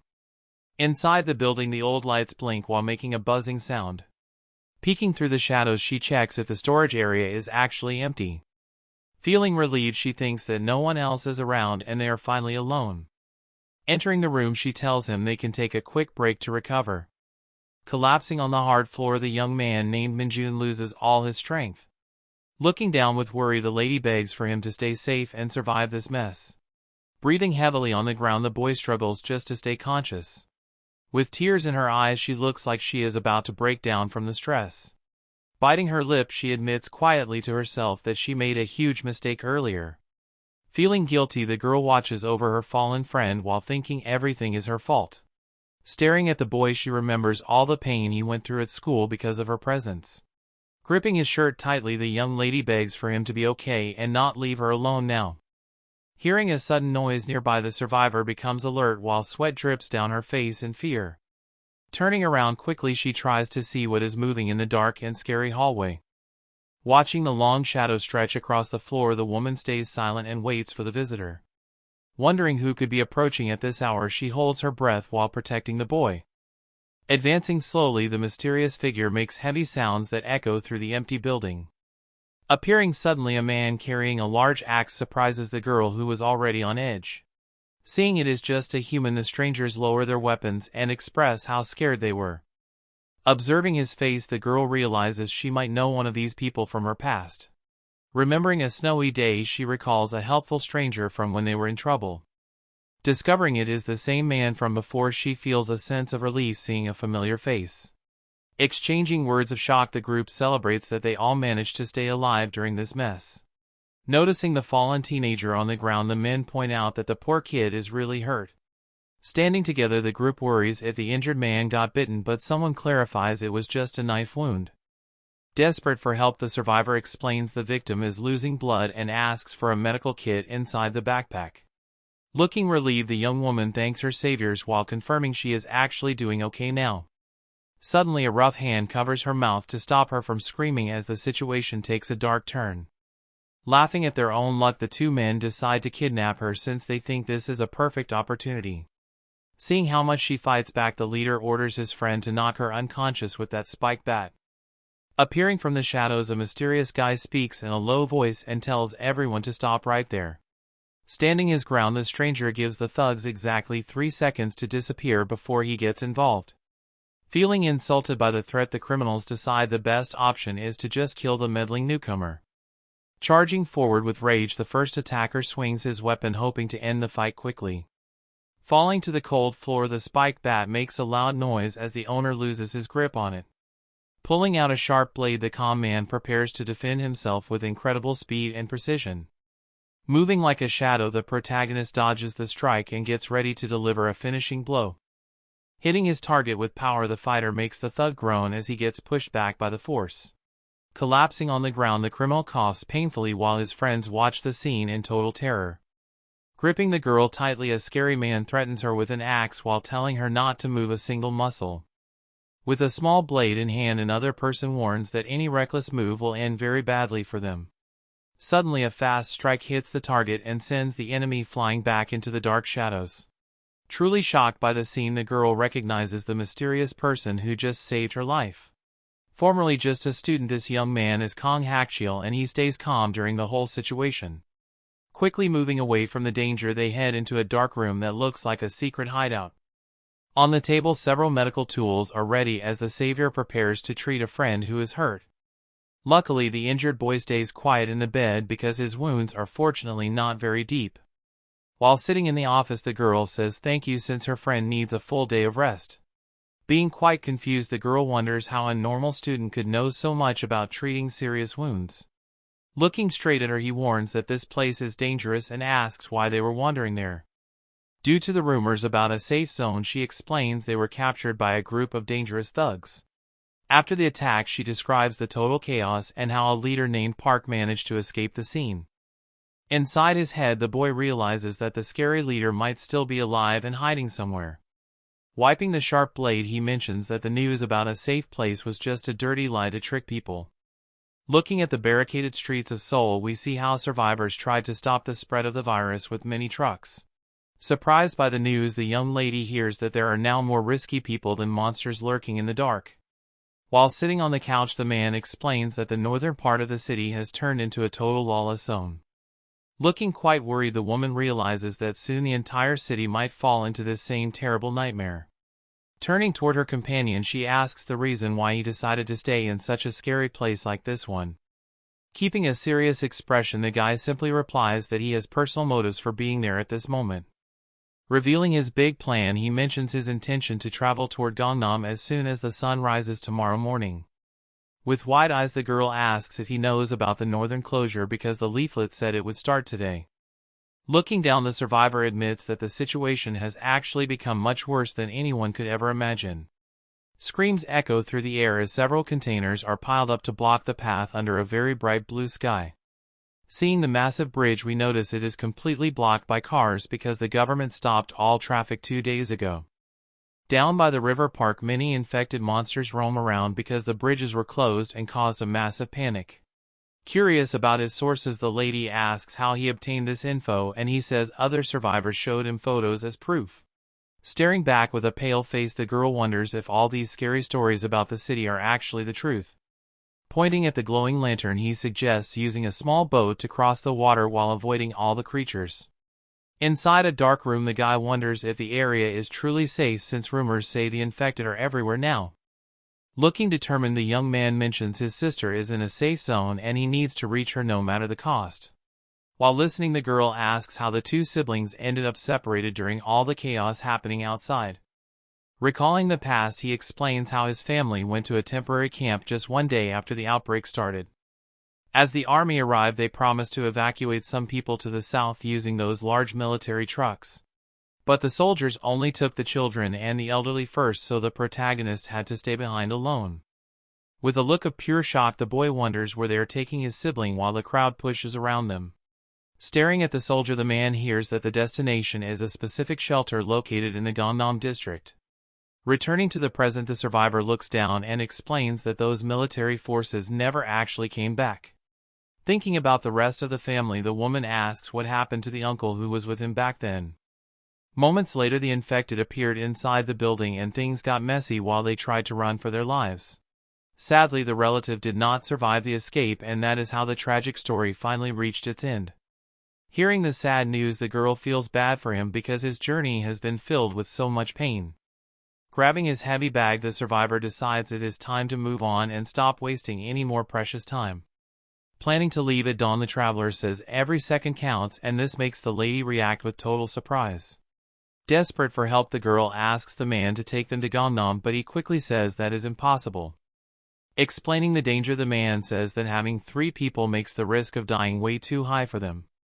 Gazing at the sleeping boy, he mentions that Minjun really needs to recover, even if it sounds crazy right now. Clasping her hands tightly, the lady begs because the kid has his mother waiting for him in that specific city. Kneeling on the floor, she admits they are totally lost and have no idea how to survive on their own. Keeping a cold expression, the protagonist stays silent while processing everything the woman just told him. Unexpectedly, he tells Yena that she has changed a lot since their school days, and she looks very surprised. Walking around the room, he confesses that they were classmates, but he never actually got to know her. Grabbing his huge backpack, the man decides they will talk more at dawn and tells her to get some sleep. Sitting alone in the dark office, she whispers a small thank you while feeling relieved for the help. Gently, sunlight starts to peek through the window blinds as a new day begins in this dangerous world. While everyone is sleeping peacefully in the messy room, the birds outside begin to chirp at dawn. Slowly waking up from her rest, the girl feels confused as she hears a familiar voice calling her name. Standing by the door with a weapon, the boy asks if she saw what happened to Park Songbin during the escape. Without wasting any time, he states that he is going to find out the truth about that situation right now. The man says he needs to go back to find a motorbike and check some things. Looking worried, the woman warns that the place is crawling with dangerous monsters. Even though she says he might die, the protagonist just gives a small smirk. Staring down at his shoes, he mentions how he escaped North Korea when he was only 12 years old. Hearing that he walked 10,000 kilometers, the girl stays completely silent in shock. While explaining his past, he describes crossing rivers and traveling through several countries on foot. During that long 2-year trip, he sadly lost his younger sibling along the way. Grabbing his spike bat, the survivor tells her to watch the kid because he will return soon. Sitting alone in the dark office, she can only wait for him to finish the mission. Outside, the tall buildings are covered in blue sheets while the sun shines above the city. Reaching for the edge, the brave fighter starts climbing up the side of a tall structure. Jumping over the top, he lands safely on the concrete roof with great agility. Turning his back to the camera, the hero prepares to look for his missing friend. Standing on the rooftop, he wonders if the other guy is actually dead or still alive. Inside the quiet office, the environment remains dark while the sunlight barely enters through the small gaps in the window. Lying under a thick blanket, the injured boy sleeps soundly after the exhausting events of the previous night. Sitting on the sofa nearby, the beautiful friend lets out a soft sound as she notices something in the room. Waking up with a sudden groan, the student rubs his neck while wondering about his current location and the situation. Pointing out that Kong Hakchiel was the one who helped, the girl explains how they found the savior after the escape. Staring blankly, the teenager tries to recall falling from the second floor with that mean bully back at the site. Grabbing his hand with both of hers, the young woman expresses her deep relief that her companion is finally awake now. Looking very emotional, the lady mentions how she was terrified of losing him while they were hiding from the monsters. Feeling his face turn red, the hero looks completely stunned by the sudden affection from the popular schoolgirl. While holding her fingers tightly, he wonders why she is acting so different compared to how she treated him in the past. Suddenly, the girl pushes him back with a loud sound while the boy tries to understand the reason for her sudden anger. Shouting at the top of her lungs, the female student asks why he let himself get hurt so badly during the dangerous fight. Offering a quick apology, the victim listens as his friend complains about how heavy it was to carry him all that way. Mentioning the advice from their savior, she insists that the student needs to stay in bed for at least one full day. Looking very serious, the boy says they have no time because the northern part of the city will soon be closed off. Waking up with a groan, the young man feels a sharp pain while the girl asks if he is actually feeling all right now. Telling him to stay still, the lady warns her friend not to move because his body needs more time to recover from the fight. Sitting on the desk, we see a small box of tools and some tissues near the keyboard in the quiet office area.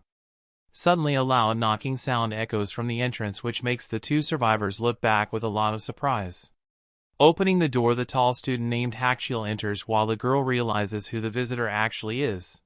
Dropping a heavy black object on the floor, the newcomer creates a loud thud that catches everyone's attention immediately. Pointing at the gear, the fighter asks if this is the same bag the boy always used to carry during their school days.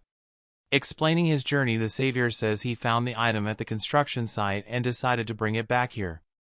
Looking at the backpack, the protagonist feels very nostalgic because his mother was the one who bought it for him. Reaching into his pocket, the tall guy reveals a pair of round glasses that he also managed to find earlier today. Putting on his lenses, the teenager feels a huge sense of relief while thanking his companion for the amazing help.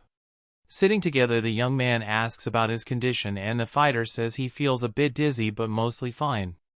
Looking very serious, the female friend asks what happened to that bully named Park Songbin back at the dangerous site.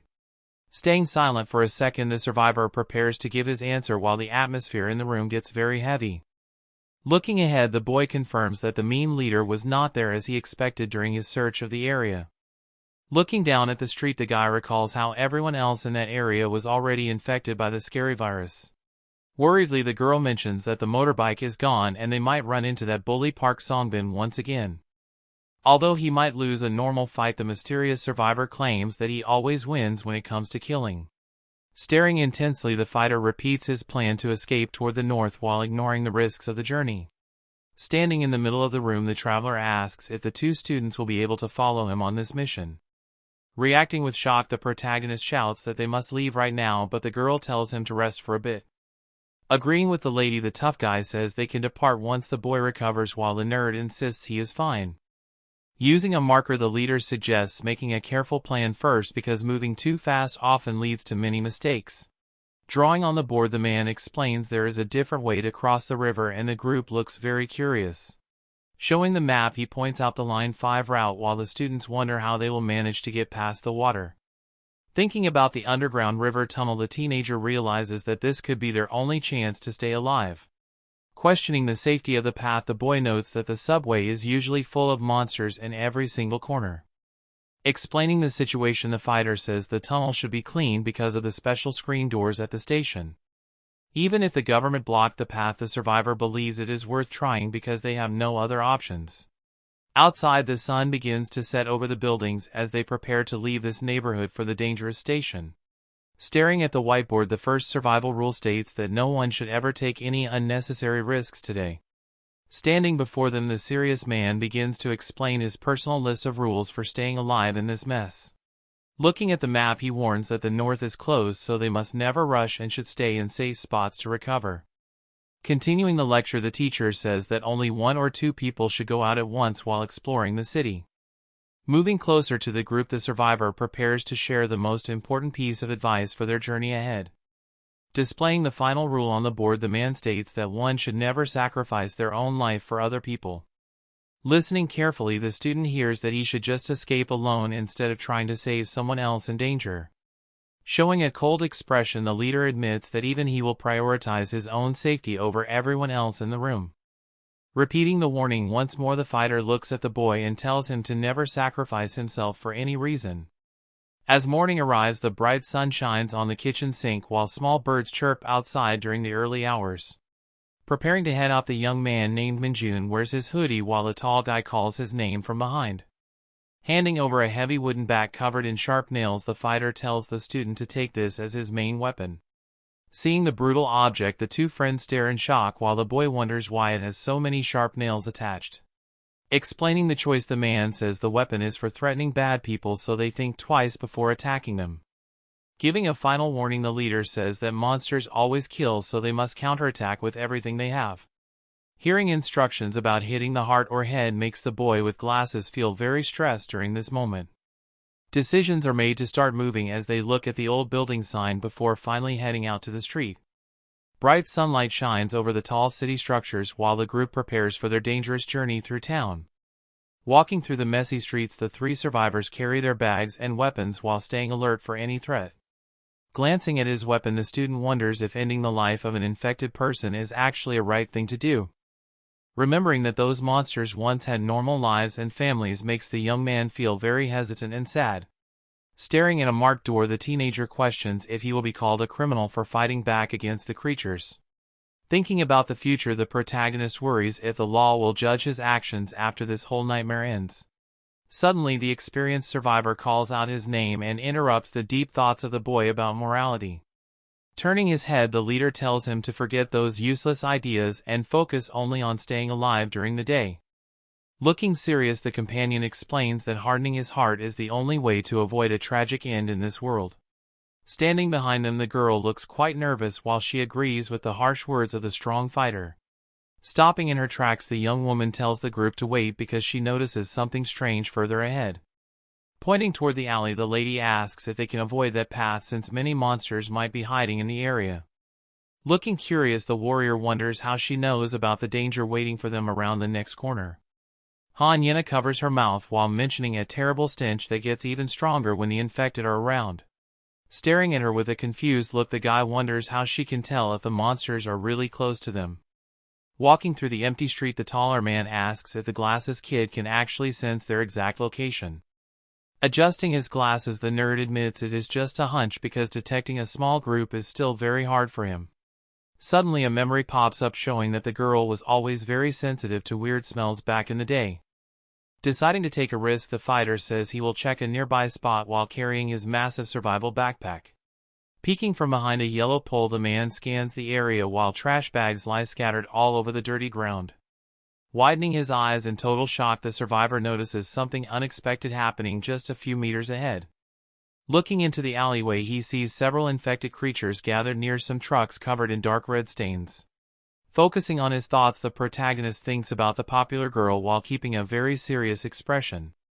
Looking quite worried, the lady asks if she was right about the danger and if he can really feel their presence. Turning back, he confirms that going through that path would be suicide and points toward another section of town. Looking up into the narrow gap between the buildings, the group wonders what else might be hiding from their view. High on the balcony, a lonely soldier appears to be slumped over, which means the military might be infected too. Showing a face full of disbelief, the man lets out a confused sound since the situation is becoming very strange. Walking forward with a heavy bag, the strong student tells the others to follow him while the group looks quite confused.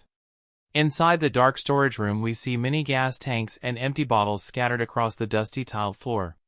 Standing by the stairs, the fighter says the area is clear of monsters, but the lady wonders why they are heading up there. Peering through the lenses, the young man uses his binoculars to get a better view of the surrounding buildings. Observing the terrace nearby, he spots 3 zombified soldiers standing still under the bright afternoon sun. Focusing on the middle creature, the survivor notices a heavy rifle hanging from the shoulder of that fallen warrior. Sweating for nerves, the boy with glasses asks if they really plan to steal that dangerous gear right now. Looking at the target, the teenager mentions that taking the firearm is risky because they do not know if it has bullets. While the nerd worries about his lack of skills, the tall companion claims he actually knows how to handle the tool. Standing firmly in the shadows, the leader declares that the equipment is essential and prepares to start the move. Looking down at the empty street, the city remains silent while shadows stretch across the abandoned pavement.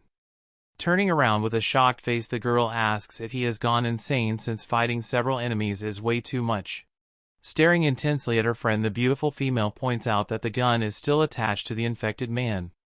Watching the high platform from a distance, the group realizes they must defeat those beasts to obtain the loot.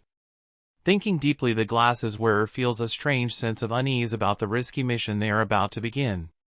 Inside the messy room, the gamer sits in front of his computer while playing an intense action game to relax his mind. Focusing on the monitor, we see a shooting game where he aims a rifle at a scary monster in a ruined city. While the muzzle flash lights up the screen, the young man thinks about how anxiety still haunts his daily thoughts. Looking through his round glasses, the boy considers the idea that he might actually need a real weapon very soon. Back in the dark hideout, the protagonist tells his friends that they should finally start their dangerous mission. Surprised by the plan, the girl named Yena asks if he lost his mind because the path ahead looks totally impossible. Feeling nervous, the lady lets out a heavy breath while sweating from the pressure of the upcoming escape attempt. Stepping forward, the other survivor offers to help and asks what his role should be in this risky operation. Pointing at the bags, the leader tells the girl to stay hidden because 3 people moving together is way too risky. Outside, the tall buildings reach for the gray sky while a heavy silence covers the entire abandoned neighborhood. Stumbling through the alley, a woman covered in dark stains lets out a groan while wandering around for fresh prey. Sneaking behind the monster, the fighter moves quietly through the corridor to avoid making any sudden noise. Climbing the stairs, the 2 friends check on each other while making sure to hold the railing for extra safety. Curious about his courage, the teammate asks why the hero moves without any hesitation around those scary creatures. From high above, we see the duo climbing up while several monsters walk across a blood-stained rooftop nearby. Peeking from behind a tall cabinet, the young man watches the area carefully to avoid any detection. Groaning and stumbling, 3 soldiers walk across the rooftop while leaving red stains all over the concrete floor. Crouching on the stairs, the 2 survivors observe the targets while discussing how hard a stealthy attack will be. Mentioning that the girl told him about his skills, the fighter asks if the boy can actually throw those blades. Looking completely stunned, the teenager asks if they really have to finish the whole fight in only 10 seconds. Realizing he cannot face 3 enemies alone, the warrior explains that he definitely needs some help right now. Planning the move, he says he will strike the nearest target first so the others will focus their rage on him. Widening his eyes, the protagonist hears that his job is to take down one of those creatures using his heavy bat.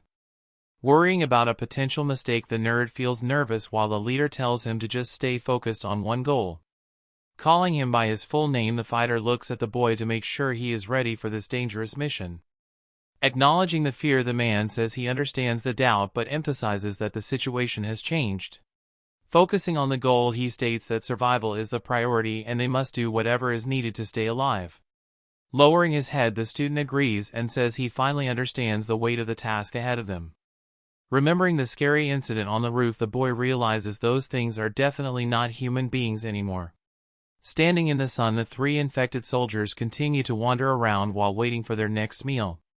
Standing high on a wooden cabinet, the tall fighter looks down at the messy scene below while preparing his next move.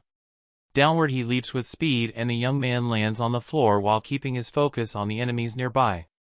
Suddenly, several infected soldiers start screaming with rage because they just spotted a fresh target to attack. Charging forward, the brave student holds his weapon tight while heading straight into the group of scary monsters. Deeply focused, the boy prepares a very dangerous strike while aiming to take down the first creature in one hit. Moving his feet quickly, the warrior slides across the dusty ground and avoids being grabbed by those pale hands. Striking the target with precision, the hero delivers a powerful hit that sends the beast flying backward through the air. With wide eyes, the fighter shows a face of total surprise because something unexpected just happened right there. Above on the rooftop, the teenager realizes he is in a bad spot while more monsters begin to surround his location. Because the risk is high, he decides it is important to defeat at least one of them before the situation gets even worse. Slashing through the air, the young man uses his blade to defend himself while the creatures keep lunging forward. Painfully, the student struggles against a monster that managed to get way too close to him during the intense fight.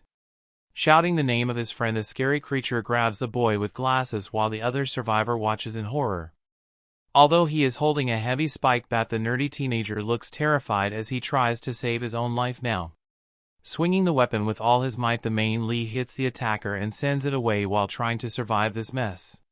Looking down with a shocked face, the boy with glasses notices a body wearing a camouflage uniform lying on the rooftop. Suddenly, the soldier wakes up and lets out a terrifying scream while lunging forward with a face full of red stains. Nearby, the strong student tries to hold back a monster, but he realizes that a single strike was just not enough to stop it. Surrounded by several infected guards, the young man fights desperately while trying to keep the creatures away from him. Gritting his teeth, the fighter uses a small blade to defend himself against the massive threat coming from the soldier. Moving his hand quickly, the brave survivor attempts to grab a heavy weapon while still holding onto his sharp tool. Pushing forward with all his strength, the hero strikes the enemy as he tries to finish the fight once and for all. Tumbling together, they both hit the hard floor while a loud noise echoes across the entire roof of the building. Losing his grip on the weapon, the boy watches as the blade falls to the ground and he lets out a curse of frustration. Rising from the chaos, another infected person screams loudly while preparing to attack anyone standing in its way.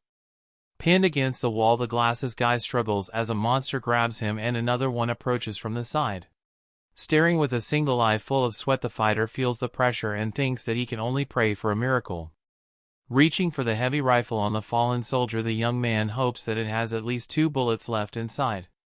Gripping the cold metal of the gun, he prepares to use it as his final chance to save his friends from the nightmare.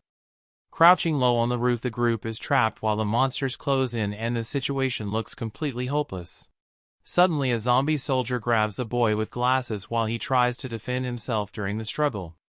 Screaming the name of his companion, the young man feels the immense strength of the monster holding his shirt. Across the rooftop, several fallen bodies lie around while the loud noises of the fight echo through the air. Lying on the ground, the skilled fighter praises the rookie for showing so much courage during the recent attack. Aiming the weapon with a serious look, the survivor mentions that this is only the start of their long journey. Inside a dark room, the girl jumps in surprise after hearing loud gunshots ringing out from the nearby buildings. Covering her ears, she realizes there were 2 shots and thinks the noise is way too loud for comfort. Looking through her binoculars, the young lady desperately prays for the safety of her 2 friends outside. Finding them on a distant roof, she feels relieved because it seems like both boys are actually doing okay. While cleaning the blood, the warrior apologizes for being slow, but his friend says the distraction saved his life. Surprised by the perfect shooting stance, the student asks if the fighter practiced a lot when he was 12. Checking the magazine carefully, the survivor wonders how many bullets are left for the next wave of enemies. Counting out loud, the boy with glasses feels confused by the low number of rounds remaining in the gun. Looking over the edge, they hear more groans and realize the shots are attracting every monster in the area. Moving quickly, the group decides to search the fallen soldiers for more ammunition before leaving the rooftop. Scattered around the dark room, we see several gas tanks and empty bottles lying on the dirty floor. Peering through the window with binoculars, the girl wonders if her friends have already gone down to the street. Turning away from the glass, the lady thinks about waiting inside while a loud groan echoes from somewhere nearby. Startled by the sudden noise, the student looks outside again while hearing terrifying screams from the neighborhood. From a high view, many infected people run through the narrow alley because they are grouping together in one spot.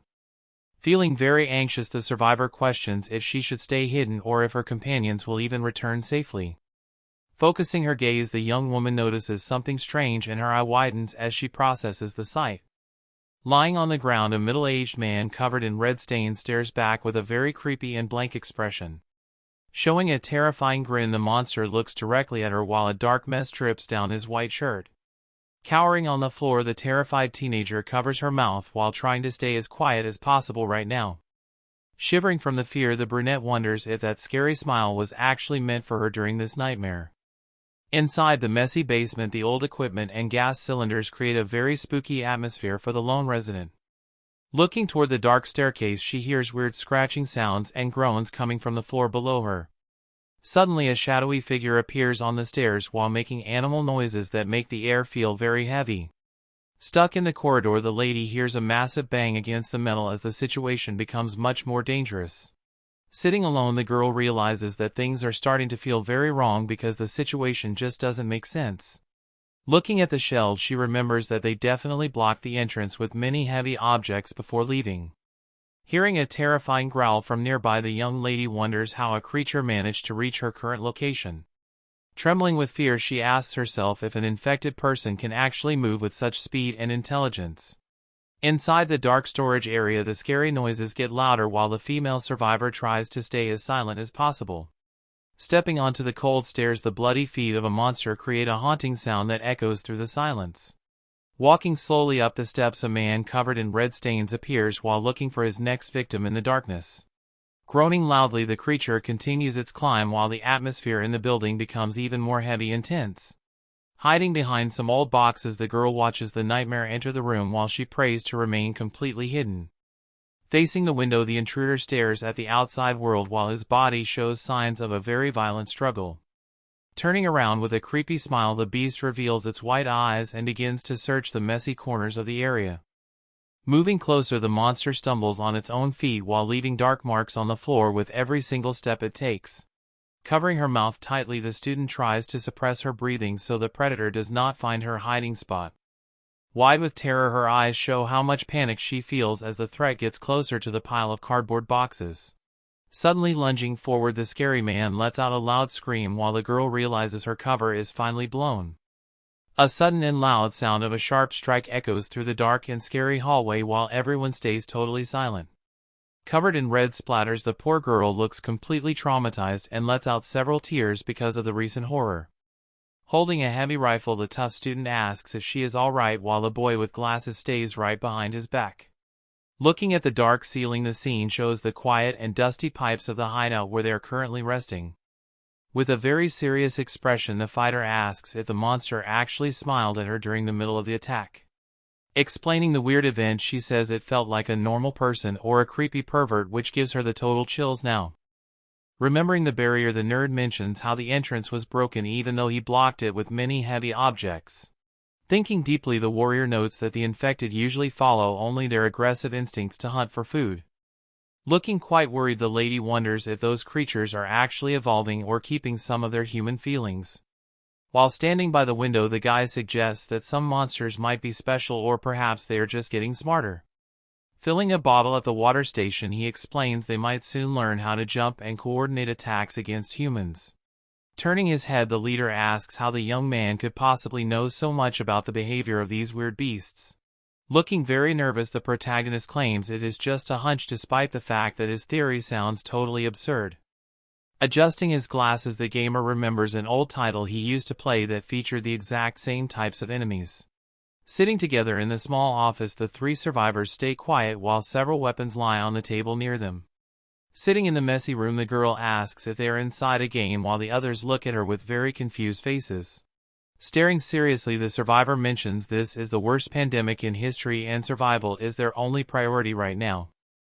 Explaining the infection, the fighter says blood contact is safe since only a bite can turn someone into a scary monster.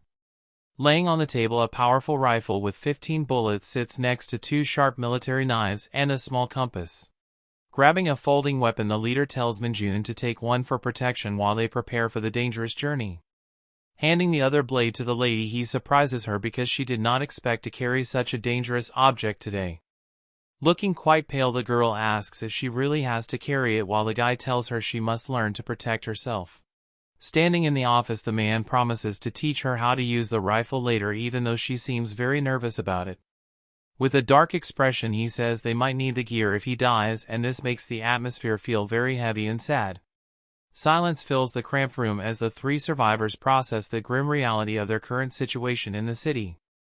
Breaking the quiet, the boy with glasses warns his friend not to talk about death because that is a total movie cliché. Looking determined, the fighter claims he will do whatever it takes to survive, but everyone must prepare for the absolute worst. Sitting on the couch, the teenager admits he always wanted to shoot a gun, but the noise would attract too many monsters. Turning his head toward the girl, the student asks if she also wants to learn how to shoot, but she just looks away. Moving to the edge of the seat, the young woman stays silent while the group waits for the right moment to finally move out. Sitting in the room, the boy asks a question while the girl looks away and says she does not really know the answer. Turning her head slightly, the lady warns him not to come any closer as she maintains a very cold distance between them. Feeling quite confused, the teenager asks why she is being so distant, but the female says she simply prefers to be alone now. Staring in total shock, the young man looks completely stunned because he did not expect such a harsh reaction from his friend. Looking closely at her eyes, the girl thinks about how he behaves just like he did back in school and calls him a clueless jerk. Sweating a little, the survivor shows a nervous expression while processing her own complicated thoughts during this quiet moment. Curling up on the couch, the lady feels totally disgusting because she has not taken a shower in many days during the disaster. Looking at her shoes, she wonders if it is stupid to worry about her personal scent while they are in a life or death situation. Showing a face full of regret, the girl admits the truth is that she just does not want to be near the boy at this exact time. Wiping his forehead, the glasses guy remains silent, although the female student wonders since when she started caring about him. Hiding her face in her arms, the companion looks very annoyed while the heavy atmosphere continues to fill the small apartment. Looking up at the sky, the blue clouds hover over the city buildings while the sun shines on the messy streets below them. Passing an abandoned white van, they notice red stains on the steering wheel, which shows that someone was attacked inside. Walking carefully, the two survivors move through the narrow alley while trying to avoid the dark spots on the cold pavement. Carrying a heavy backpack and a weapon, the hero asks if they are on the right path while the lady checks for any nearby enemies. Walking together, the trio feels like things are getting easier since the girl joined their escape today. Suddenly, the main guy notices that the tall warrior is walking with a very heavy and strange limp on the road. Worrying about his friend, the boy asks if he is okay, and the fighter admits he got hurt during the last fall. Hearing about a twisted ligament, the nerd looks totally shocked while the soldier shows a pained expression. Standing in the alley, the student tells the hero to rest because he should not push himself too hard right now. Dismissing the pain, the survivor says this is nothing compared to his past escape, but they need a place to sleep. Stopping at a blue metal gate, the young lady says something feels wrong and the group stays very alert for danger. Loudly, a bang echoes from behind the door and the girl screams in terror while wondering if it is a monster. Looking toward the sky, they hear a voice asking if they are survivors while the trio searches for the source. High on the rooftop, a man begs for help while explaining he has been trapped there for over 2 days. Observing the group from above, the guy says he went out for supplies, but the creatures chased him to the roof. Crying for help, the stranger mentions the stairs are full of monsters and he has no way of escaping alive. Pointing to the locked door, the man says another person heard his cries but just left him behind to die. Asking about the number of enemies, the fighter hears that about 6 or 7 creatures are blocking the way. Focusing on the problem, the warrior thinks that the man is truly stuck if so many monsters are inside the building. Turning his back, the fighter explains they cannot offer any assistance because the situation is too dangerous right now. Walking away with his huge backpack, the warrior says they should leave while the nerd looks back in total shock. Desperately, the older man begs for help since his family is waiting for him to return home after 2 long days. Shouting at the man to be quiet, the girl warns that the noise will attract monsters while the group prepares to flee. Focusing on their safety, the skilled survivor insists on avoiding risks and orders everyone to keep moving forward. Standing still, the boy with glasses feels a heavy weight in his heart while watching the poor man cry for mercy. Stopping the others, the student asks if there is really no way to assist the person who is trapped up there. Moving his head slowly, the leader looks back at his companion and waits to hear what the teenager has to say. Sighing deeply, the tall fighter pauses for a moment while considering the moral dilemma of leaving someone behind. Looking directly at the protagonist, the warrior asks for a suggestion since he wants to see if a plan actually exists.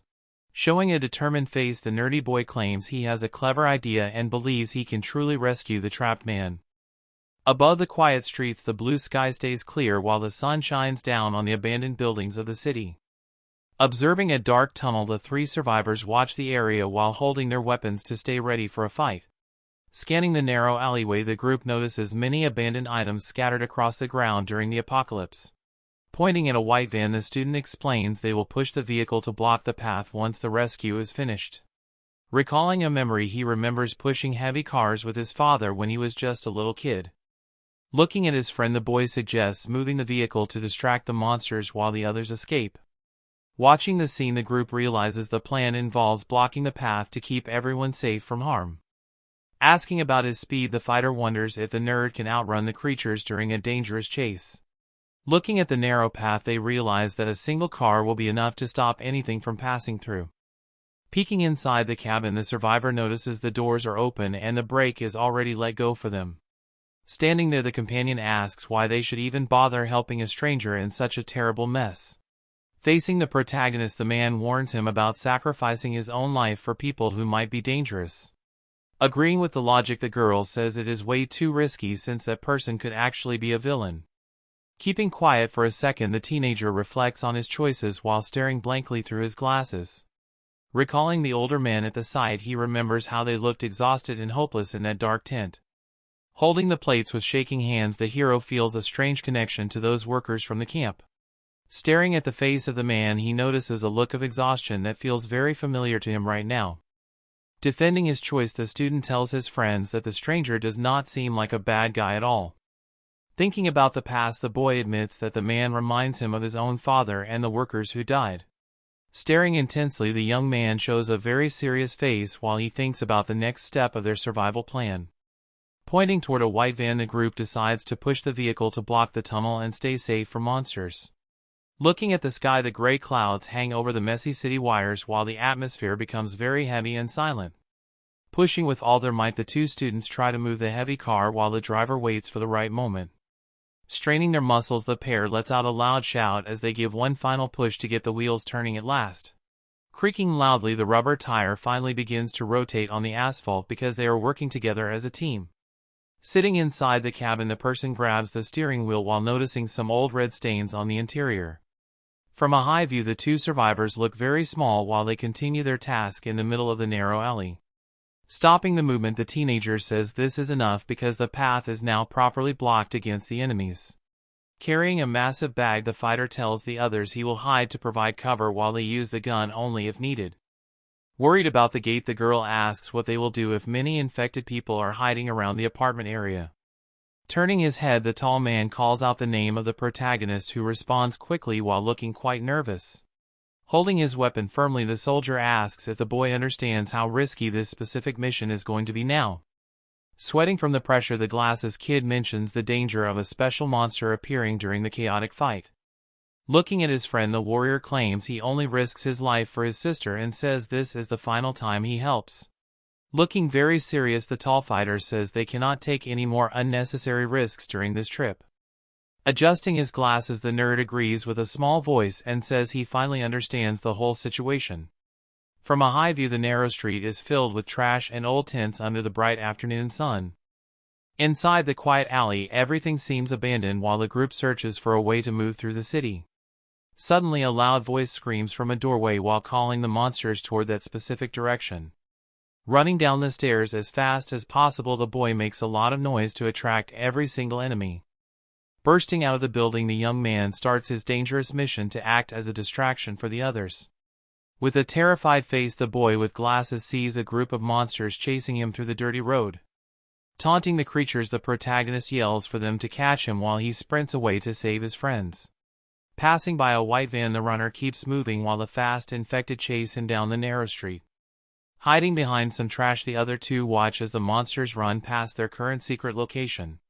Signaling with a loud shout, the leader tells the girl it is time to move while he holds his weapon ready. Down the dark path, the white van waits for them, and it looks like the perfect place to hide for a moment. Reaching the vehicle, the pair checks the area because they need to be sure that no threats are lurking nearby. Leaning against the car, the young lady looks exhausted and her heart beats fast from all the intense pressure. Looking quite desperate, Yena begs for her friend to stay safe while they face the madness together. Observing the narrow alleyway, we see an old white van parked right near a colorful garage door. Suddenly, a terrifying growl echoes through the small corridor, which alerts every person nearby. Running fast, the protagonist enters the scene while trying to execute the dangerous plan they made. Shouting for the others to act now, he prepares to move the heavy vehicle out of the way immediately. Pushing the van with all their strength, the three survivors work together to finally clear the path. With a loud thud, the wheel hits a yellow pipe and finally stops the car in its new position. Screaming loudly, those scary creatures run right past the vehicle while chasing the group through the alley. Breathing heavily, the glasses guy feels relieved because their little trap actually worked out perfectly. Staring in total surprise, the teenager wonders why someone else is present at this specific location. Kneeling on the asphalt, a middle-aged man thanks them repeatedly for saving his life from the monsters. Bowing low to the ground, the stranger calls them his saviors while Minjun tells him to stop right away. Keeping a serious face, the skilled fighter tells the group they should head toward a secure area now. Inside a messy room, we see a table covered in empty plates and some random bottles of soda. Showing a bag full of mini gas canisters, the man explains that his home lost fuel a long time ago. Explaining their survival, the man mentions finding food near the restaurants and using solar panels for some light.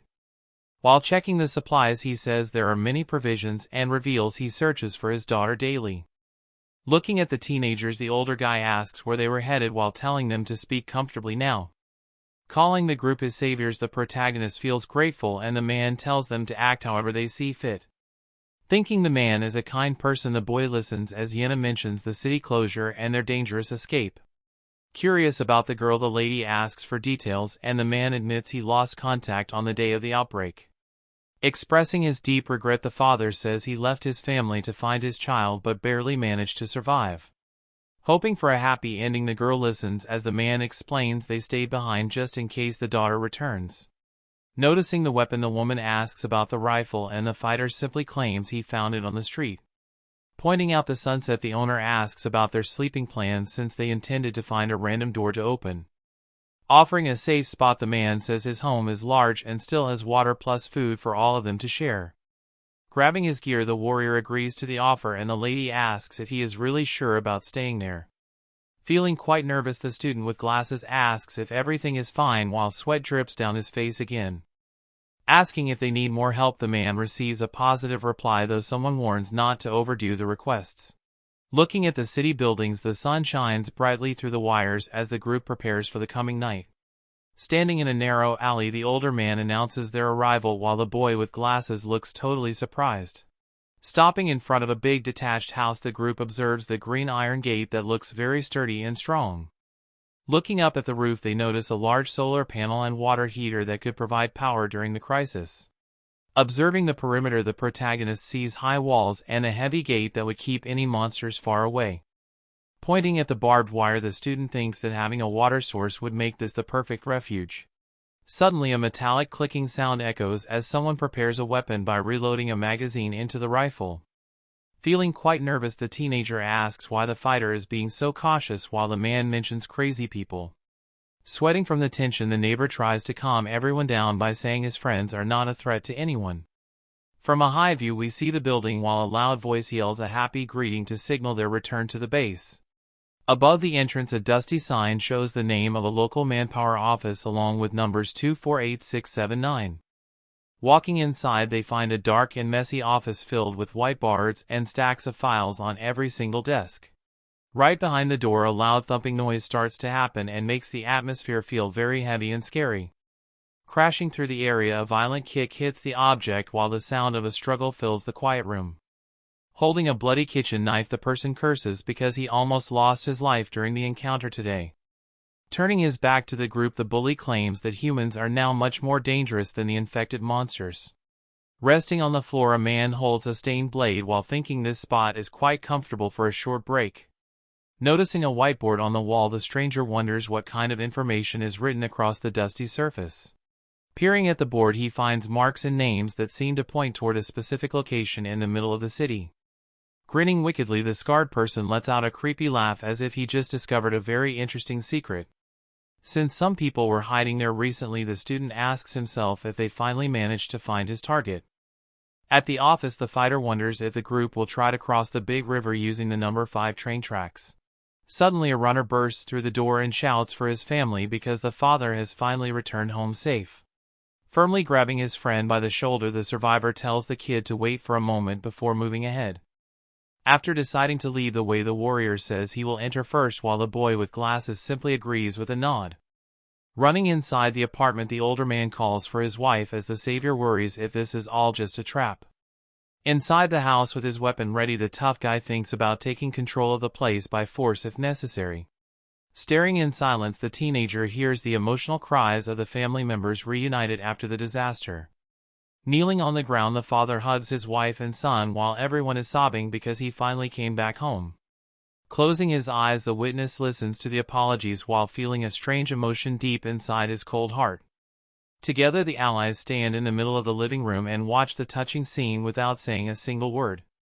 Introducing the group of survivors, a woman expresses her gratitude to the kids for saving her husband. High up on the ceiling the fan spins slowly while providing a bit of comfort to the guests in the warm house. Smiling warmly 45-year-old Moon Ji-yoon tells the group to relax while she prepares a delicious meal. Looking totally surprised the girl asks if they can actually use the shower to clean themselves up. Grabbing the hands of the guest the kind housewife shows a lot of affection toward the young lady. Admiring the beauty of the teenager the older woman wonders why someone so gorgeous was out in the danger. Feeling a bit embarrassed the female student blushes while thanking the lady for those sweet compliments. Suddenly the smiling face of the mother changes as she stops talking for a brief moment of silence. Thinking about her own family the lady mentions that her daughter is currently about the same age. Looking very sad the housewife explains that her child went missing only a few days ago during the chaos. Trying to be supportive the visitor tells the worried mother that she is sure the girl is still alive somewhere.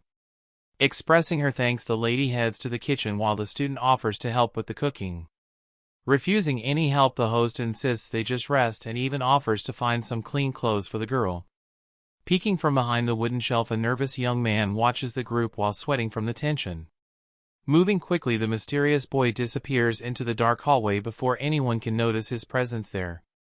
Looking at a young kid the protagonist thinks the boy is just a student in elementary school. Sitting on the couch with a rifle the tall survivor sighs while his friend asks how his injured foot is doing. Showing a very swollen ankle wrapped in white cloth it is clear the injury is quite painful for the fighter. With a serious gaze the leader mentions that resting here for a while is their best option right now. Observing the quiet living room the glasses guy is amazed by how his buddy never lets his guard down during the day. Standing near the bathroom door the sound of running water echoes through the hallway while everyone stays quiet. Relaxing under the hot water the girl feels relieved to finally be clean after such a long and messy journey. Touching her face with a blank look the young lady stays silent while the steam fills the small room around her. Crouching in an alleyway, the two boys watch a strange person running through the empty city streets. Thinking about her companion, the girl wonders why he is trying to act cool since it really does not suit him at all. Feeling quite annoyed, the lady admits the nerd has guts, but she plans to stop any more crazy stunts in the future. Ticking away, the clock on the wall shows it is already 6:30 in the evening as the group prepares for dinner. Placing several bowls on the table, we see a delicious meal with warm soup and rice ready for the hungry survivors. Sitting together in the kitchen, the group enjoys their first proper meal in a very long time despite the chaos outside. Adjusting his glasses, the older man asks how they plan on crossing the river since all the bridges are currently shut down. Discussing the map, Hakchiel explains their plan to use the tunnel of Line 5 while the older man listens with a surprised look. Looking quite serious, the young survivor mentions the east side since the man with glasses seems very confused by the idea. Displaying a shocked expression, the 50-year-old university professor named Seo Jae-hun asks if the plan is actually real. Thinking about the route, the fighter recalls that the station is located right next to the famous river in the middle of town. Showing a map on the wall, he explains the distance covers 7 stops and marks their final destination before the water. While eating dinner, the leader suggests the professor's daughter might still be alive and hiding somewhere near that area. Agreeing with the theory, the teacher looks down while his face shows he had the exact same thought about his missing child. Stuck in a massive traffic jam, he remembers ditching his car to walk toward the station when the world started falling apart. Seeing the subway entrance filled with blood, the man explains how the infected had already taken over the entire building. Sighing deeply, the father says the distance was too far to travel alone since he could never leave the rest of his family. Calculating the 10 kilometers, the teenager asks if the nearby roads are still too dangerous for a normal vehicle to pass. Looking at the blocked streets filled with debris, he notes that driving into a dead end could lead to a very scary trap. Lowering his gaze, the protagonist concludes that taking a car is basically a no-go because of all the messy obstacles. Laughing at the table, the older man realizes they never formally met and reveals his job as a teacher at a local college. Inside the quiet living room, the group decides it is finally time for everyone to share their names and settle in for now. Outside, the city buildings stand tall under the dark purple sky as the first stars begin to appear at night. Inside the cozy home, the air conditioner sits on the wall above some simple framed pictures of nature. Meeting in the small bedroom, the kind mother offers to split the 3 students between the available rooms. With a warm smile, the lady mentions that the girl should rest properly since she has not slept well lately. Glancing sideways, the teenager notices how pretty his companion looks despite all the chaos happening outside. Feeling awkward, the popular girl refuses the offer while claiming she will just sleep in the living area. Looking totally shocked, the protagonist shouts for her to just take the comfortable bed for the night. Turning away, the boy mentions how she was just acting mean earlier, but now she seems way too friendly. Reacting with a punch, the lady hits his arm while telling him he is being incredibly annoying right now. Watching the two bicker, the silent friend looks totally done with their drama while the girl keeps complaining. Outside, the dark streets remain silent while the lights inside the house provide a small sense of safety. Reaching for the switch, someone turns off the ceiling fan as they all prepare to get some much-needed rest. Sitting on the floor, the serious fighter holds his large rifle while checking if the building is actually secure. Ticking loudly, the old wooden clock shows that time is passing while the group tries to stay hidden in the dark. Wrapped in warm blankets, the 3 survivors finally fall asleep on the living room floor together at last. Resting on a soft pillow, the girl stays fast asleep while the dark room remains quiet. Suddenly opening her eyes, the young woman looks around as she starts to wake up from her long rest. Noticing the others are already passed out, she asks if anyone is still awake in the middle of the night. Under the blankets, the protagonist shows that he is also unable to find any sleep right now. Because she is curious, the lady wonders why the boy is still staring into the darkness of the room. Facing his companion, the brunette asks what kind of deep thoughts are keeping the teenager busy today. Looking quite sad, the student admits that he is actually just thinking about his mother right now. While the small candle burns, the young man worries if his parent is safe from the monsters outside. Even though it is late, the girl stays silent while processing the pain her friend is feeling. With a determined face, the female lead promises to help find his family no matter what happens next. Staring back in total shock, the boy with glasses feels surprised by the sudden kindness of his friend. After a brief pause, the teenager whispers a small thank you for the support he just received. Shifting her position, the lady looks at him with a serious gaze as she prepares to talk more. Regarding his parents, she asks how they can stay calm while not knowing their current location. Since the situation is bad, the main character wonders if they are actually going to be okay. Staring intensely with her dark eyes, the girl mentions there is only family while she stays quiet for a long moment. Sitting on his bed, the teenager looks quite surprised because the lady finally decides to share a deep secret with him. While resting in the messy room, the woman admits that she never told a single person the real truth about her own parents. Showing a serious face, the girl explains that her family life is actually a bit more complicated than it seems. Reacting with a shocked expression, the boy hears that her home situation is a total wreck according to her. Sitting together, the lady describes how her famous doctor father and researcher mother divorced many years ago. Reaching high into the clouds, the luxury tower appears while the 16th chapter begins to tell her dark story. Walking away during a flashback, the student ignores the girl while she asks if he is doing that same thing again. Yelling loudly in the hallway, the beautiful student asks if the nerd is deaf since he keeps ignoring her words. Looking quite sad, the popular girl thinks to herself that the poor boy is just way too weak and helpless for his own good. Following from behind, the lady decides to tell a bully to attack him tomorrow because she feels very frustrated. Arriving at the luxury building, the teenager uses her key card to enter the place she calls home during the evening. Pausing at the door, the young woman realizes she actually has no right to feel bad for the boy given her own mess. Walking inside, she mentions hating her home and plans to leave quickly if the stepmother is currently there. Stepping into the fancy apartment, the girl looks tired while the atmosphere feels very heavy and silent in the hall. Noticing some shoes on the floor, she hears strange noises from a nearby room and realizes someone else is visiting. Looking disgusted, the lady curses because she realizes her stepmother is being reckless with a random man again. Showing a closed door, the narrator explains that the father was always busy at work while the new wife had leverage. Standing in her luxury bedroom, the girl is just getting ready for her day when she hears someone at the door. Suddenly, her stepmother bursts inside while shouting about why the teenager came home so early today. Complaining about the smell of booze, the woman asks why she did not ring the bell before entering the house. Turning around with a smirk, the student asks if the lady is afraid of being caught with a random guy. Angry at the insult, the actress mocks the short clothes while the brunette calls her a total cheater. Emerging from the bedroom, a mysterious man asks who the girl is while his partner calls her a spawn. Quickly pulling out her phone, the young lady takes a photo of the two while a loud click sound happens. Smiling with her device in hand, the student asks if she should send the evidence to her father right now. Terrified, the man begs her to stop while the stepmother casually lights a cigarette and tells her to forget it. Revealed as a 36-year-old former actress, Choi Soo-jin shows a face full of total indifference. Even if the parent sees the photo, the lady claims he will never say a single word to stop her actions. Blowing out a cloud of smoke, the adult asks if the girl wants to hear some secrets about her own dad. If a divorce happens, the woman explains that the father will lose his wealth and his hospital will be ruined. Laughing like a crazy person, the actress tells the student to go ahead and try to break them up today. Calling her a crazy woman, the brunette bumps past the pair and leaves the apartment while feeling totally disgusted. Inside the house, the woman screams while the man tries to stop her, and the girl looks very annoyed by the drama.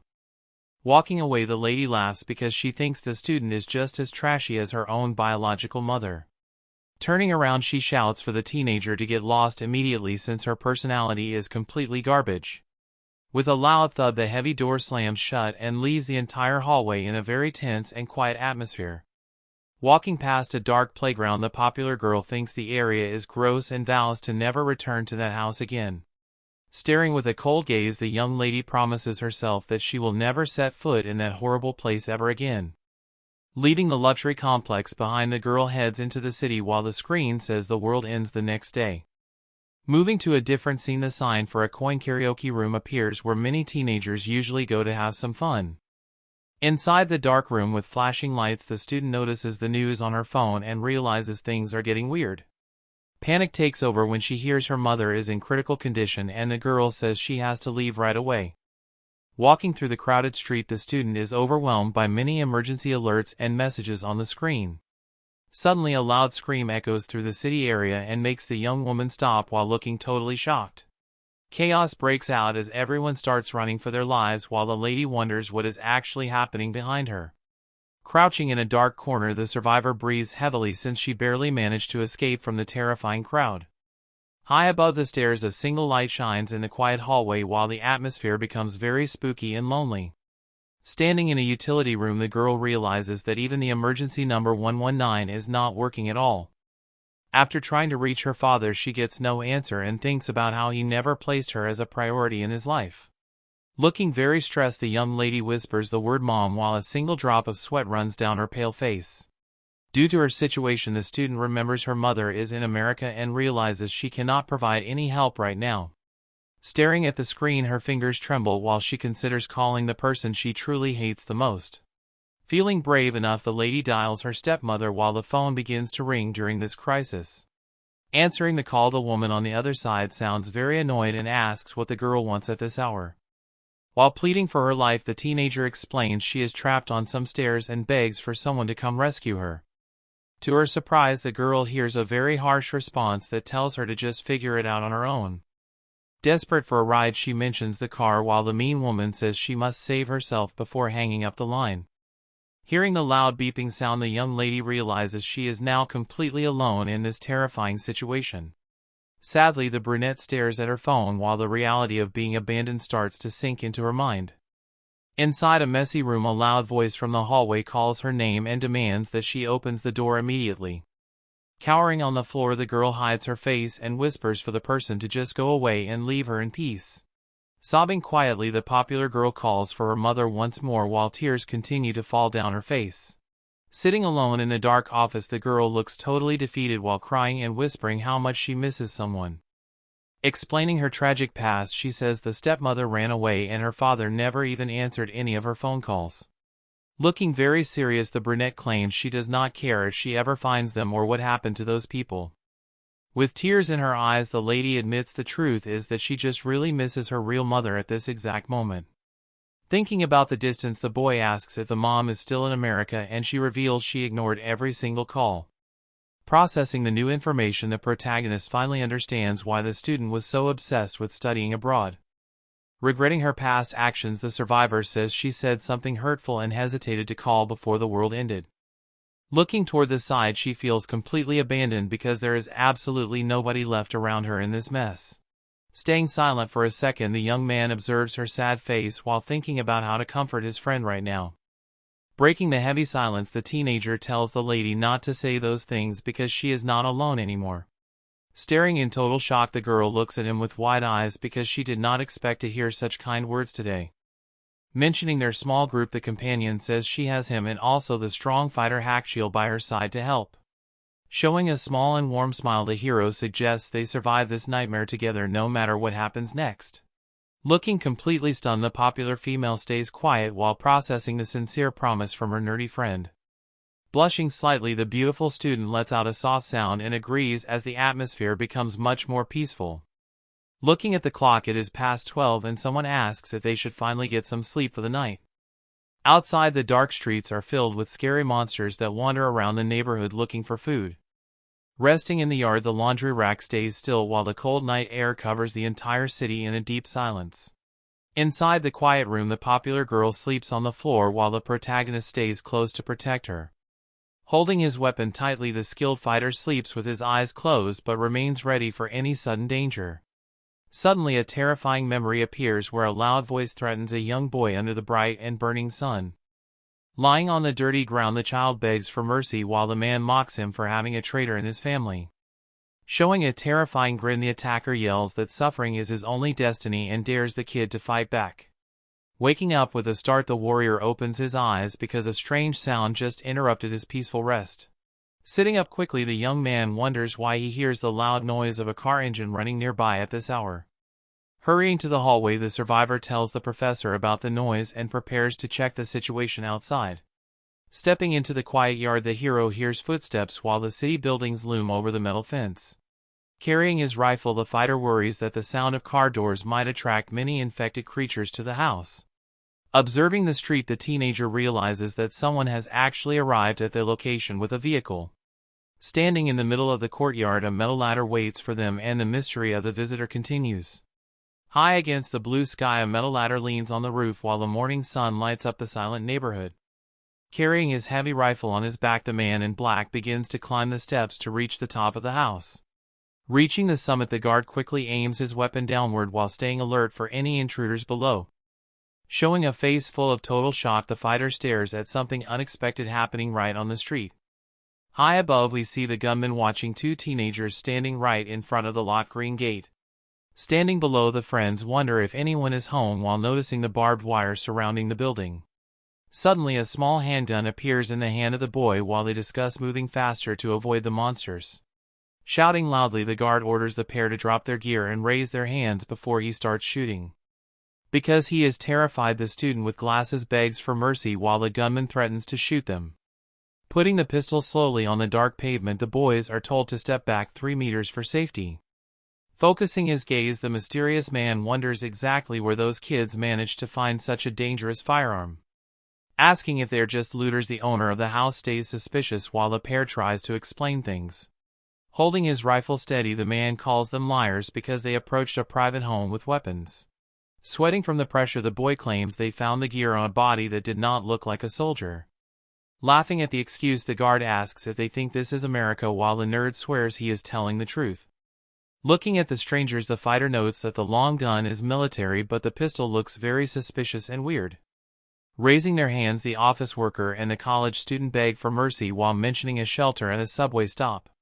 Crouching on the balcony, the guard asks if the strangers really just came from the safe zone at the famous Gunja stop.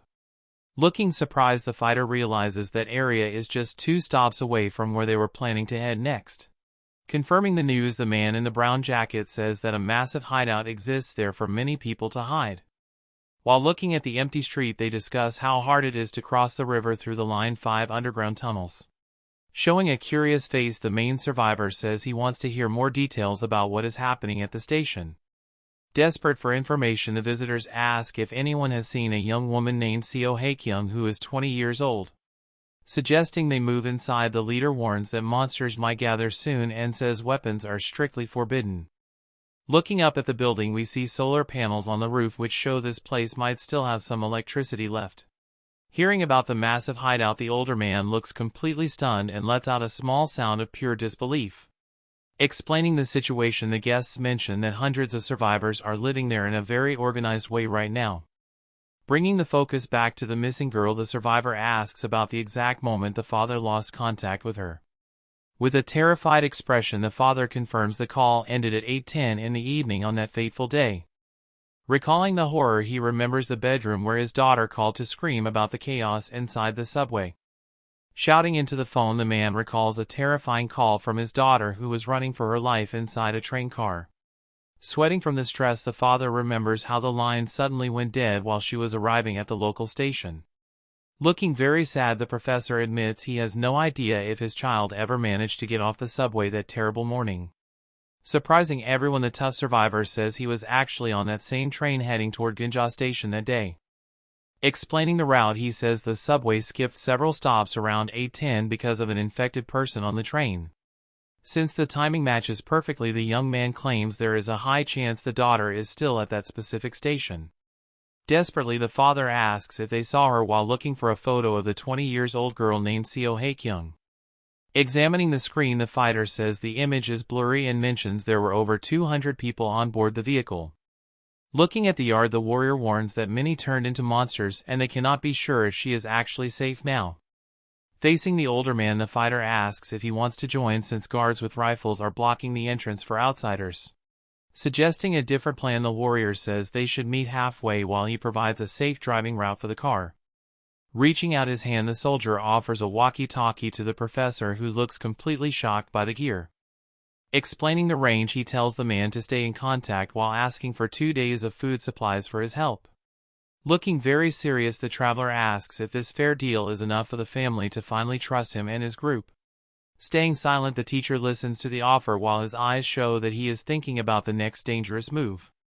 High up, the street signs point toward the empty roads while the morning sun shines on the quiet buildings around them. Hearing about the shelter at Gunja station, the group looks surprised while discussing the plan to meet others tomorrow. Worried about a potential lie, the girl asks if they can trust those people even though they seem like decent humans. Facing the professor, the fighter mentions their departure for the next day while asking what the older man intends to do. Thinking about the trip, the survivor warns that traveling on foot with an entire family is probably impossible right now. Suggesting a different way, the teacher mentions finding a 6-seat vehicle so they can all travel together in safety.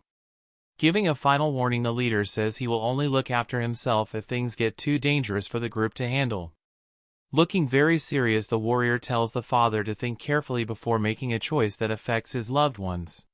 Sitting on the sofa, the wife and son look at the man with worry while the atmosphere becomes very heavy in the room. Hanging on the wall, several framed pictures and medals show the past life of this family before the chaos arrived. Searching the fridge, the lady thinks about packing many supplies since they will need a lot for the upcoming long journey. Glancing around the kitchen, the beautiful girl wonders where her friend went because he disappeared from the area. Walking slowly up the wooden stairs, the young woman heads toward the upper floor to look for the missing boy with glasses. Peeking through the door, the girl hears the kid praising the teenager for being smart despite playing many video games. Sitting on the bed, the student mentions a zombie game called Rage Z while the child admits he plays it secretly at home. The young boy says he dreams of becoming a game developer just like the famous creators of his favorite video game. Minjun encourages the kid because he studies well, and Yena suddenly enters the room to ask why they are so close. Looking very suspicious, the beautiful lady stares at them because she feels like they are hiding a very big secret now. Displaying a colorful poster, the kid points at the idol group called Lumina and says he really likes one specific member. Standing by the bed, the girl tells the host to follow her because she wants to speak with him in a more private area. Shifting the focus, we see a stunning blonde woman from the group who looks like a total goddess to all her many fans. Smiling playfully, the companion asks if the famous star is actually his ideal type while the boy stays completely silent.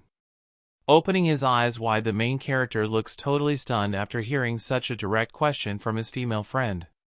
Confessing his secret, the teenager claims he actually knew the idol Eugene back when they were just little children. Showing a face full of pure shock, the lady cannot believe her ears because the claim sounds like a total fairy tale. Laughing loudly, the girl points her finger while asking for proof since she thinks he is just being a total dreamer. Sweating from the pressure, the protagonist explains the idol is 1 year younger and they moved after middle school. Turning away, the student looks at the poster and admits the famous girl now lives in a world far away from his own. Squinting her eyes, the girl remains skeptical while the nerd mentions that even his own buddies thought he was crazy. Teasing him as he walks out, the lady says it is impossible and the boy just jokes around while leaving the messy room. Standing in her bedroom, the girl looks at her posters while she thinks about everything that happened lately. Staring blankly at the wall, the lady whispers that there is no way this situation can actually be real. Looking at the pretty idols on the poster, the student admits the star is truly stunning despite the chaos. High above the city, the house with the red roof stays quiet while the sun shines on the solar panels. Inside the living room, the older man calls the name of the warrior while the fighter looks back in confusion. Facing his guest, the professor explains he talked with his family and they cannot stay in this place anymore. Standing firmly, the father says they will all head to the station shelter together while the hero looks surprised. Thinking about their escape, the tall survivor mentions he already has a specific vehicle in his mind for the trip. Looking quite worried, the teacher says his car is perfect but it is currently stuck in a very dangerous area. Talking about the transport, the man mentions an ambulance nearby that has enough room for 6 people to travel. Down in a messy alleyway, the yellow van sits abandoned among trash and some very scary red stains on the floor. Side by side, the two men discuss the danger as the fighter asks if the professor saw the monsters himself. Recalling his last visit, the teacher says he saw those creatures 3 days ago and they are likely still there. Crossing his arms, the warrior says they can handle a few enemies, but more than that would be way too risky. Looking at the old clock, they decide to finish the preparations and leave for the city together at dawn tomorrow. Starting with the sunrise, we see the neighborhood where the group prepares for their long and dangerous journey today. Looking at the floor, the survivor notices that all the bags, including the luggage of the girl, are already packed for the trip. Standing near a calendar, the taller fighter asks if there is anything else they need to do before leaving this safe spot. Adjusting his glasses, the young man asks if his companion knows how to build some fire bottles to use against the monsters. Surprised by the request, the warrior hears the teenager say they might actually need some explosives for the road ahead. Nodding his head slowly, the skilled fighter agrees that having a way to burn the infected is actually a very good idea. Outside the dark brick house, the stars shine over the city while the atmosphere becomes heavy with the silence of night. Resting on the sofa, the leader stays alert while the two students try to get some sleep on the floor of the living room. Suddenly, a loud static sound comes from the radio asking if the group managed to find a vehicle for their escape mission. Sitting up in the dark, the fighter explains he plans to check a nearby ambulance once the morning sun finally arrives. Gripping the small device, the man hears that other survivors are waiting near an intersection to move out together soon. Deep in the city, the buildings are covered in a thick fog while the moon stays hidden behind the dark and gloomy clouds. Down in a dark alleyway, an ambulance sits abandoned among several monsters wandering around the bloodstained streets. Creaking loudly, the back of the car shakes while a voice on the radio wishes the survivors good luck for the next day.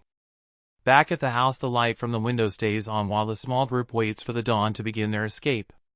Under the warm pink blanket, the girl stays deeply asleep while the quiet atmosphere covers the entire room tonight. Breathing softly, she continues her rest while her long hair spreads across the white pillow during this peaceful moment. Suddenly, the scene shifts to a long and empty school corridor where the sunset light creates long shadows on the floor. Inside a quiet classroom, the popular girl is seen resting her head on the wooden desk after a very tiring day of study. Letting out a small groan, the student begins to wake up while wondering why everything is so silent around her right now. Looking around the empty room, the brunette realizes that she is the only person left in the building at this late hour. Feeling quite confused, the lady asks herself where everyone went while the golden sun shines through the large windows. Glancing at the wall, the clock shows it is almost 6 o'clock and she panics about being late for her evening academy. Grabbing her designer backpack, the teenager rushes toward the exit while hoping to leave the school as fast as possible.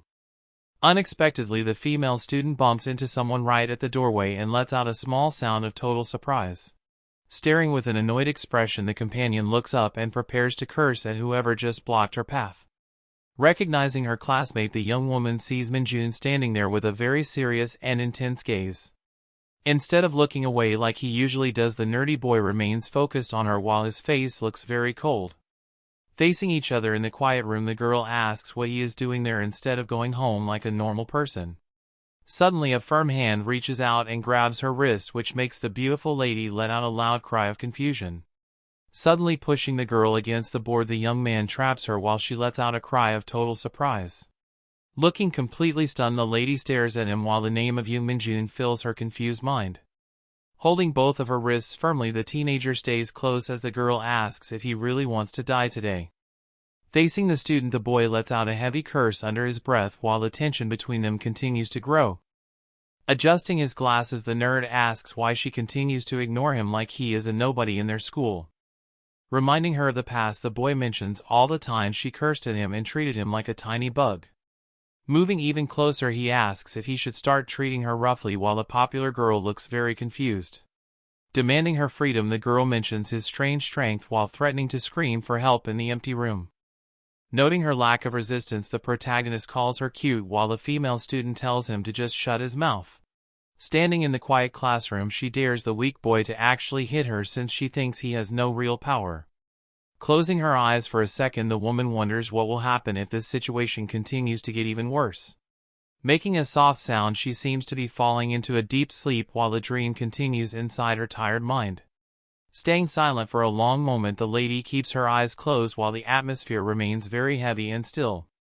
Opening her eye abruptly, the girl wonders if all of this is just a very bad dream from her past school days. Waking up in the real world, the woman finds herself hugging the boy while feeling totally surprised by the situation. Waking up in a surprise, the girl notices she is hugging her friend while they both sleep after a long and tiring night. Blushing deeply, the young woman wonders if she actually slept while holding onto her friend during the whole time. Looking around the dark room, she suspects the nerd might be pretending to sleep just to stay close to her. Resting on the sofa, the older companion stays fast asleep while the two teenagers remain stuck in an awkward spot. Feeling quite annoyed, the lady thinks her classmate is being very frustrating despite the current danger outside. Moving her face closer, the girl stares at the sleeping student and admits that everything feels really strange right now. Recalling their school days, she remembers how she used to hate the smell of the basement that followed him everywhere. Looking at his calm face, the survivor notices that the bad odor she once hated is completely gone today. Leaning in even more, the lady notices a different scent while she stays very close to the boy in the dark. Wondering if the shower changed everything, the girl admits the teenager actually smells quite nice after cleaning up. Closing her eyes slightly, she asks herself why she is even thinking about these things during the apocalypse. Focusing on his features, the popular girl wonders if the nerd actually looks handsome while he stays totally unconscious. Questioning her own mind, she thinks the end of the world is messing with her head because his face looks different now. Suddenly, the boy snaps his eyes open and stares right back at the girl who is watching him sleep so closely. Both of them look totally shocked while realizing they are in a very embarrassing situation in the middle of the room. Waking up with a sudden gasp, the girl looks very surprised after realizing how close she is to her classmate right now. Reacting with a powerful punch, the lady hits the boy while calling him a bastard because she feels totally embarrassed. Jumping up with his rifle, the tough fighter yells for everyone to stay still while the teen tells him to go back to sleep. Breathing fast, the popular girl explains that she got startled because the nerd was staring at her from so close. Pointing at his friend, the student claims she was actually awake first, but the woman denies everything with a loud shout.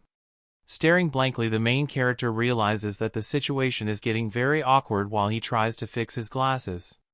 Recalling her nightmare, the brunette thinks about the student cursing and even hitting her during her strange dream.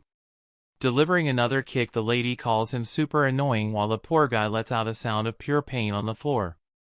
Turning his back to the group, the protagonist looks completely confused while the atmosphere remains very heavy. Touching his face, the teenager wonders if he really talked in his sleep and said something mean to his companion. Looking at the clock, it is past 8 in the morning while the nerd denies ever cursing at the girl during the night. Outside, the thick fog covers the city buildings while the group prepares for another dangerous day of survival. Explaining the plan once more, the leader says they will drive the ambulance back to the house to load their luggage. Facing the boy, the warrior tells him to head upstairs and keep a sharp watch until they return with the car. Saying goodbye, the survivors watch as the men head out into the foggy streets while hoping for a safe return. Outside the house, we see the green gate while number 83 is visible on the wall near the entrance. Looking at the laundry area, we notice red basins and some old buckets scattered across the dusty floor. High above the city, a thick fog covers the narrow streets while several abandoned cars block the path below them. Using his binoculars, the young man scans the distance to check if any monsters are lurking around the neighborhood. Focusing on a white car through the mist, the boy notices the vehicle looks completely destroyed after the recent chaos. Standing on the balcony, the two friends wait for their companion while the girl looks quite worried about the situation. Mentioning the 1 kilometer distance, the lady says the walk will take over 30 minutes because of the dangerous path. Suddenly, the boy realizes that handling the infected inside the ambulance will definitely take more time than expected. Loud gunshots suddenly echo through the foggy air and make the atmosphere feel much more tense for the survivors. Startled by the noise, the girl asks if the fighter is the one shooting while clutching her jacket with trembling hands. Looking very surprised, the protagonist notes that the sound of those shots is totally different from his friend's rifle. Wondering whose weapons are firing, the young woman asks if the visitors from yesterday are involved in this mess. With wide eyes, the lady stares into the distance because she senses that something even worse is about to happen. Jumping up suddenly, the female survivor covers her mouth and looks like she is about to feel very sick from the stress. Coughing from a nauseating and foul smell, the girl wonders what that terrible scent is while the boy looks at her confused. Looking over the railing, the young man feels a sudden chill as he senses that something dangerous is coming their way.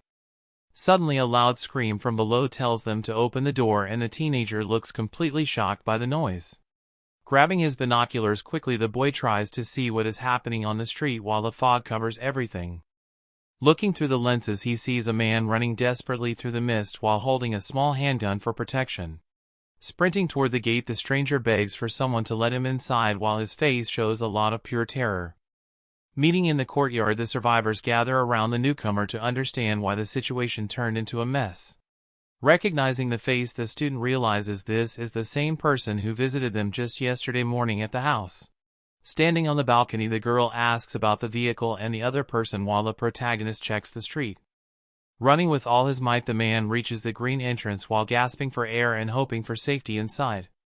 Pounding on the metal gate, the survivor screams for help as he holds his weapon and waits for someone to respond. Shouting from above, the nerd asks where the other guy is and hears the tragic news that the companion already died. Trembling with fear, the runner whispers that a monster appeared while sweat drops down his blood-stained face. Looking totally horrified, the man warns that shooting the beast with guns is completely useless against such a power. Focusing his gaze once more, the boy with glasses tries to spot the threat while his heart begins to race very fast. Staring through the binoculars, the teenager realizes the nightmare is real and whispers that this cannot be happening. Stomping loudly on the pavement, a pair of massive and stained feet wander through the empty street while calling for a girl. Grinning with a creepy expression, the massive man appears while saying it is nice to meet everyone during this current chaos. Showing his messy mouth, the monster begs for someone to finally accept his social media request while looking quite scary. Sitting in front of his monitor, the young man sees a warning about a giant creature appearing at a specific pinned location. Focusing on the screen, the gamer reflects on a deep doubt and a feeling of anxiety that has been bothering his mind lately. Wondering about the connection, the student fears that his game world and reality are finally starting to merge into one. Looking at the stained face of the beast, the protagonist realizes that his worst fears are actually coming true right now. Walking through the narrow alley, the massive creature calls for the girl while the protagonist realizes the world is over. Behind the sharp barbed wire, the title screen announces that the apocalypse has finally arrived for everyone in the city. High above the buildings, a thick fog covers the town and creates a very spooky atmosphere during the early morning hours. Reflecting on recent events, we see a scary person trapped inside the ambulance window while letting out a horrible groan. Standing near the vehicle, the older man asks if they can back out with those two people currently stuck in the front seats. Hearing loud shots, the fighter turns his head quickly because he hears someone firing weapons in the middle of the street. Holding his heavy rifle, the warrior hears a voice on the radio asking if they managed to secure the car for their escape. Acknowledging the risk, the survivor says the shots belong to those people from yesterday and orders everyone to move fast. The soldier warns that he will fire if the driver door opens because the noise will bring a massive horde of monsters.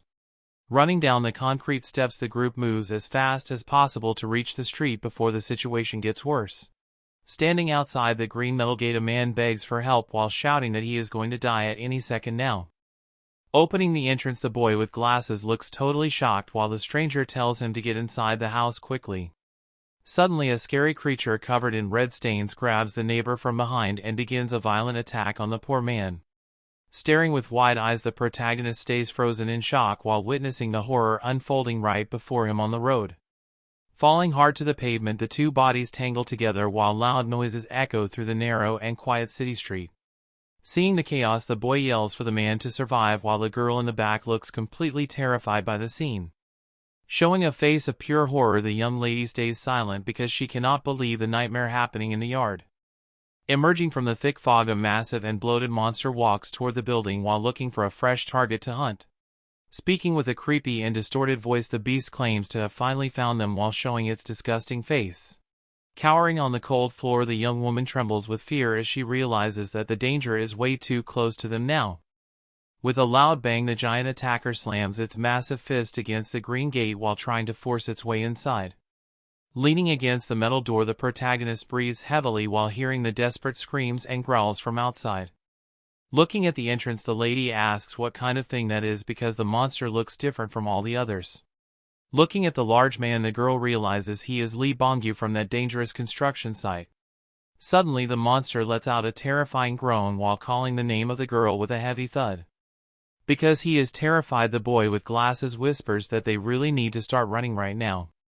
Frantically, he explains that the creature is too strong for a rifle and they need the fighter to arrive. Within his wide eyes, the young man feels a huge shock as the situation gets much more dangerous. Behind him, a massive crash happens while the heavy green gate shakes from a powerful blow. Under the extreme pressure, the metal door starts to break and someone is trying to force their way inside. While standing near the stairs, the lady hears the boy shouting for her to take the kid and hide on the second floor. After thinking about their weapons, the student remembers the Molotov cocktails they made yesterday. Firmly grabbing her shoulders, the protagonist tells Han Yena to listen carefully since their lives are on the line. Totally pale from the horror, the girl looks completely stunned while her body shakes from the intense pressure. Even though he is scared, the brave student orders his friend to get a grip so they can survive this nightmare. As he details the plan, he says he will throw fire at the gate while she pours gasoline from above to burn the enemy.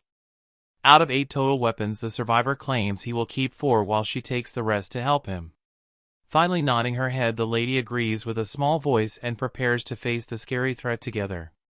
Panicked, the protagonist yells for everyone to run up to the 2nd floor immediately while the danger gets closer.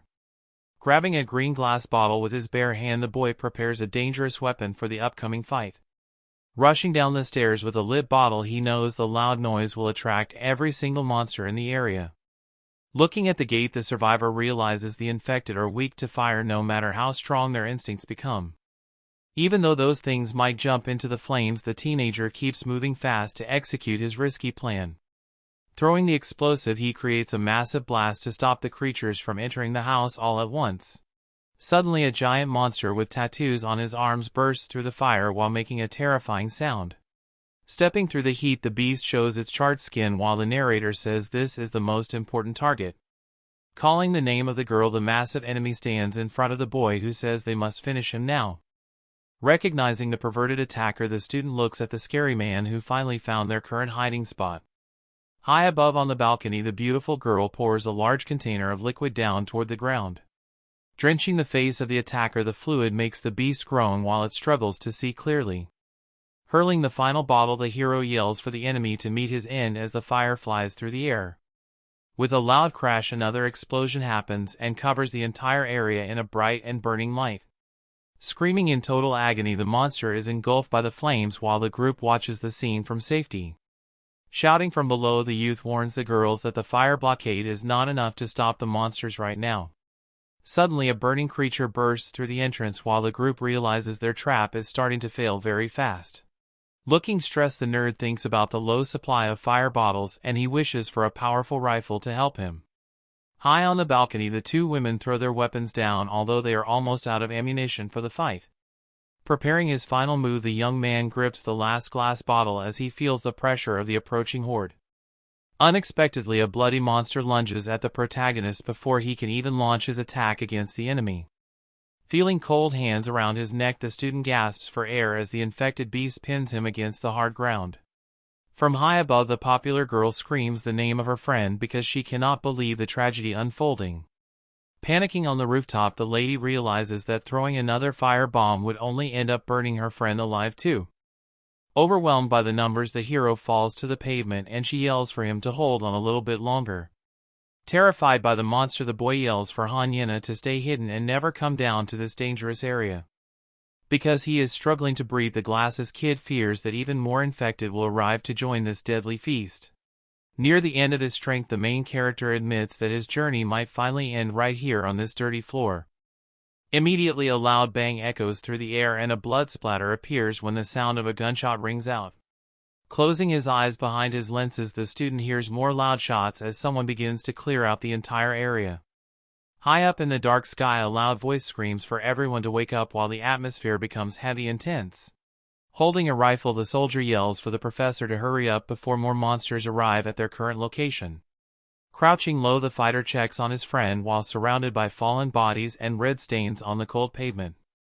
Grabbing his arm firmly, the survivor helps the fallen teenager to stand up so they can finally escape from this area. Suddenly, a massive creature engulfed in flames collapses to the ground while letting out a terrifying and final scream. Hurrying toward the open garage, the group carries their heavy backpacks while the leader shouts for everyone to move fast. Several infected people covered in blood run through the narrow street while chasing the survivors with a lot of rage. Standing near the back of an ambulance, the fighter aims his weapon at a creature that is getting way too close to him. With a loud bang, the survivor fires his gun and hits the target right in the head to clear the path for his team. While his friend jumps into the vehicle, the gunman realizes he just used his very last bullet during that intense fight. Slamming the heavy door shut, the group prepares to leave in the yellow emergency van that is parked in the dark alley. Sitting in the driver's seat, the older man asks if everyone is ready while the warrior tells him to start the engine. Speeding down the road, the ambulance hits several monsters while the survivors try to break through the blockade. Moving quickly, the yellow van leaves the area while more infected people try to chase the vehicle through the city. Looking quite pale, the professor drives with trembling hands while he prays to reach the safe zone without any trouble. Reflected in the side mirror, the group sees the house on fire while a monster chases after the moving vehicle. Flames erupt from the gate as the entire neighborhood begins to burn under the thick black smoke. Driving with a worried face, the professor sweats because the situation outside is becoming a total nightmare. Looking from above, the narrow street is filled with monsters running behind the car in a desperate chase. Dark clouds and heavy fog cover the city skyline while a strange noise echoes through the abandoned area. Passing through the ruined streets, they notice how the fog makes it hard to see the dangerous path ahead. Ahead of them, abandoned police cars and a yellow van block the road while the world stays quiet and scary. Sitting inside the moving ambulance, the survivors feel the bumps as they head toward the next destination. Looking quite depressed, the main character stays silent while thinking about the terrible things that happened.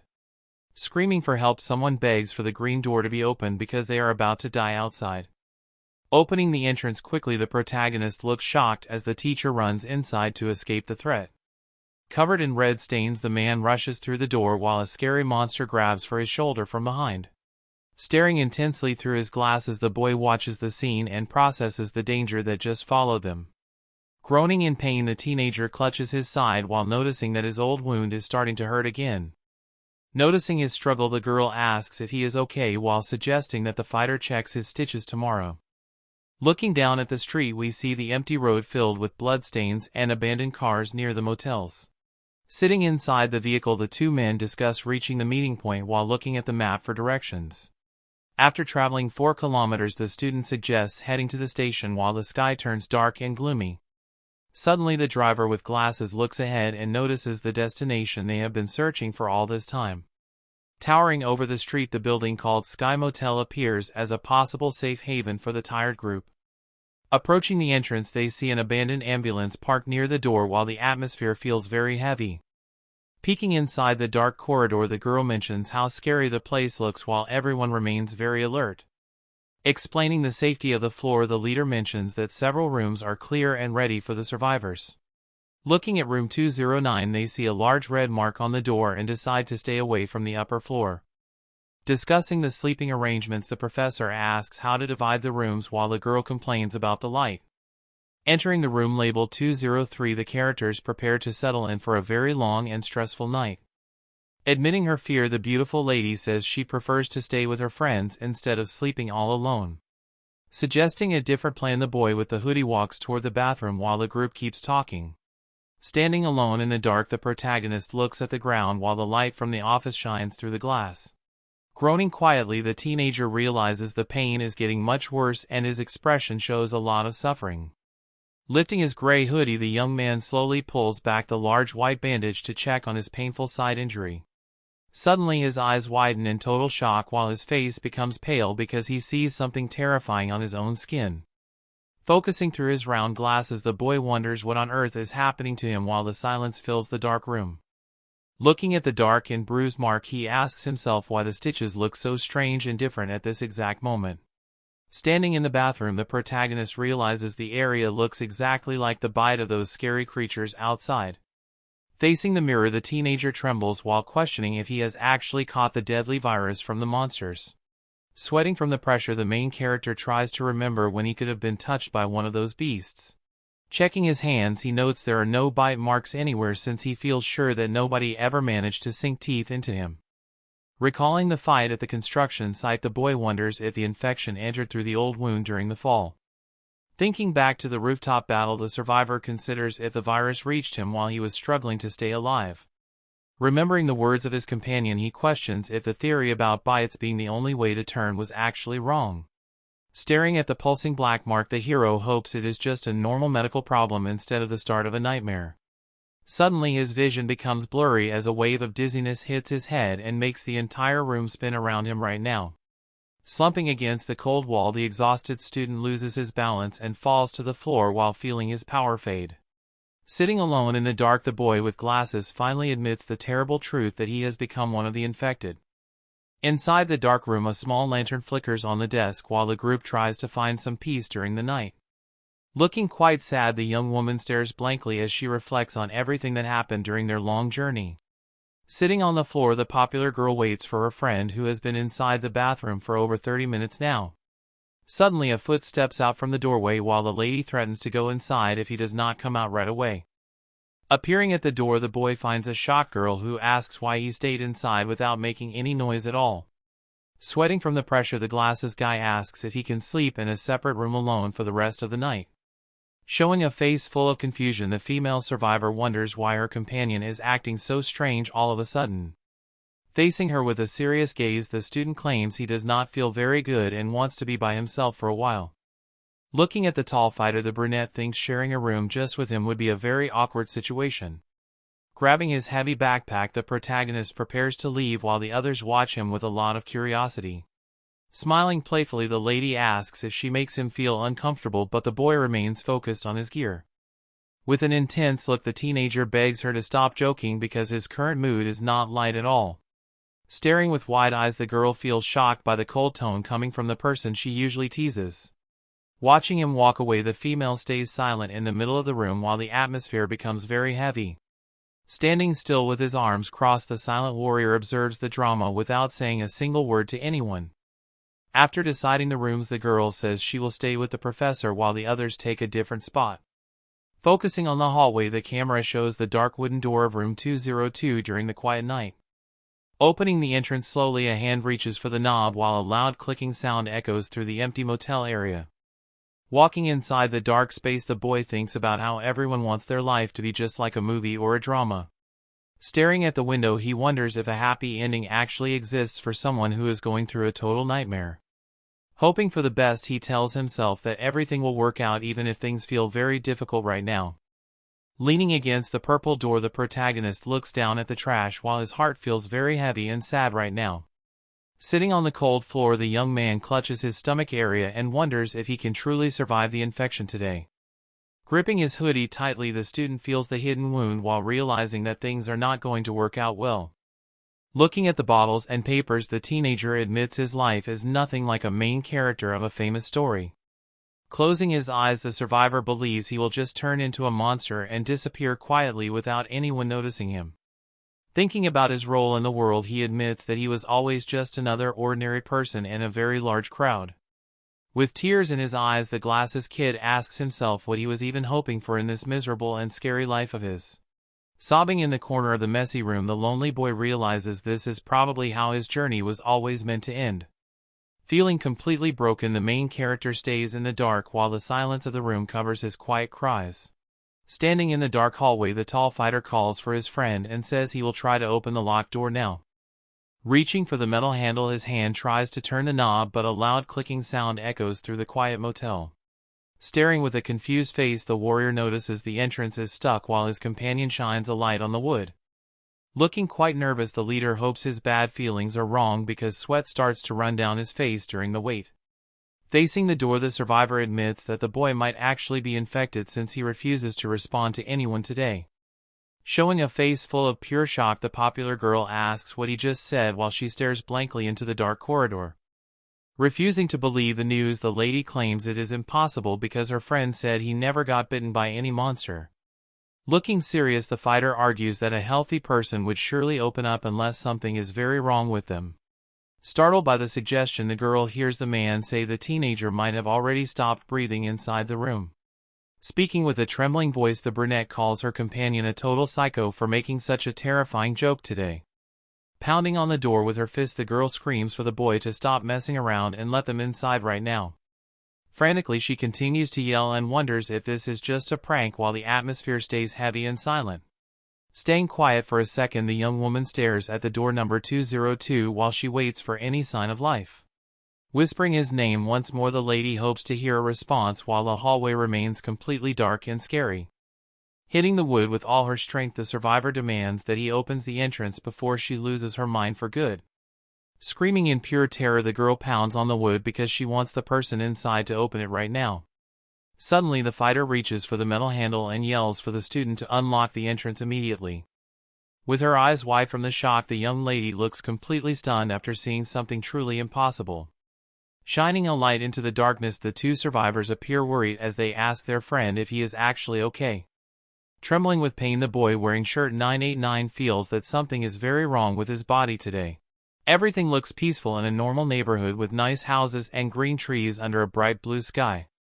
Looking at a massive metal fence, we see a high tower while someone yells that they must leave the area right away.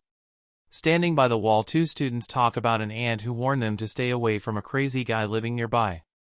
While looking at the graffiti, the boys mention a lunatic who believes the world is about to end very soon. Worried about getting shot, the nervous kid listens as his friend says there have been no shootings for many years. Looking quite unsure, the young man shows a face full of doubt while staring at the strange barricade ahead. Back in 18 years ago in Pennsylvania, the children walk away from a house marked with warning signs. Standing alone, the boy looks at the gated home while his companion heads back toward their own place.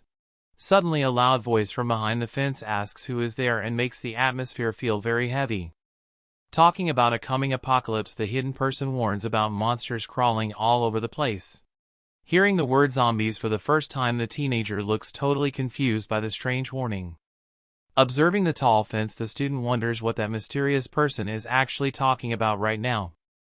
Asking about the foreign language, the man inside hears that the boy was just speaking Korean. Denying being the son of the local couple, the youth explains he has lived with his uncle for only 1 year. Showing a sad expression, the protagonist admits that both of his parents passed away back in his home country. Facing a metal shutter, the boy mentions being sent there with his twin while the voice on the other side feels sorry.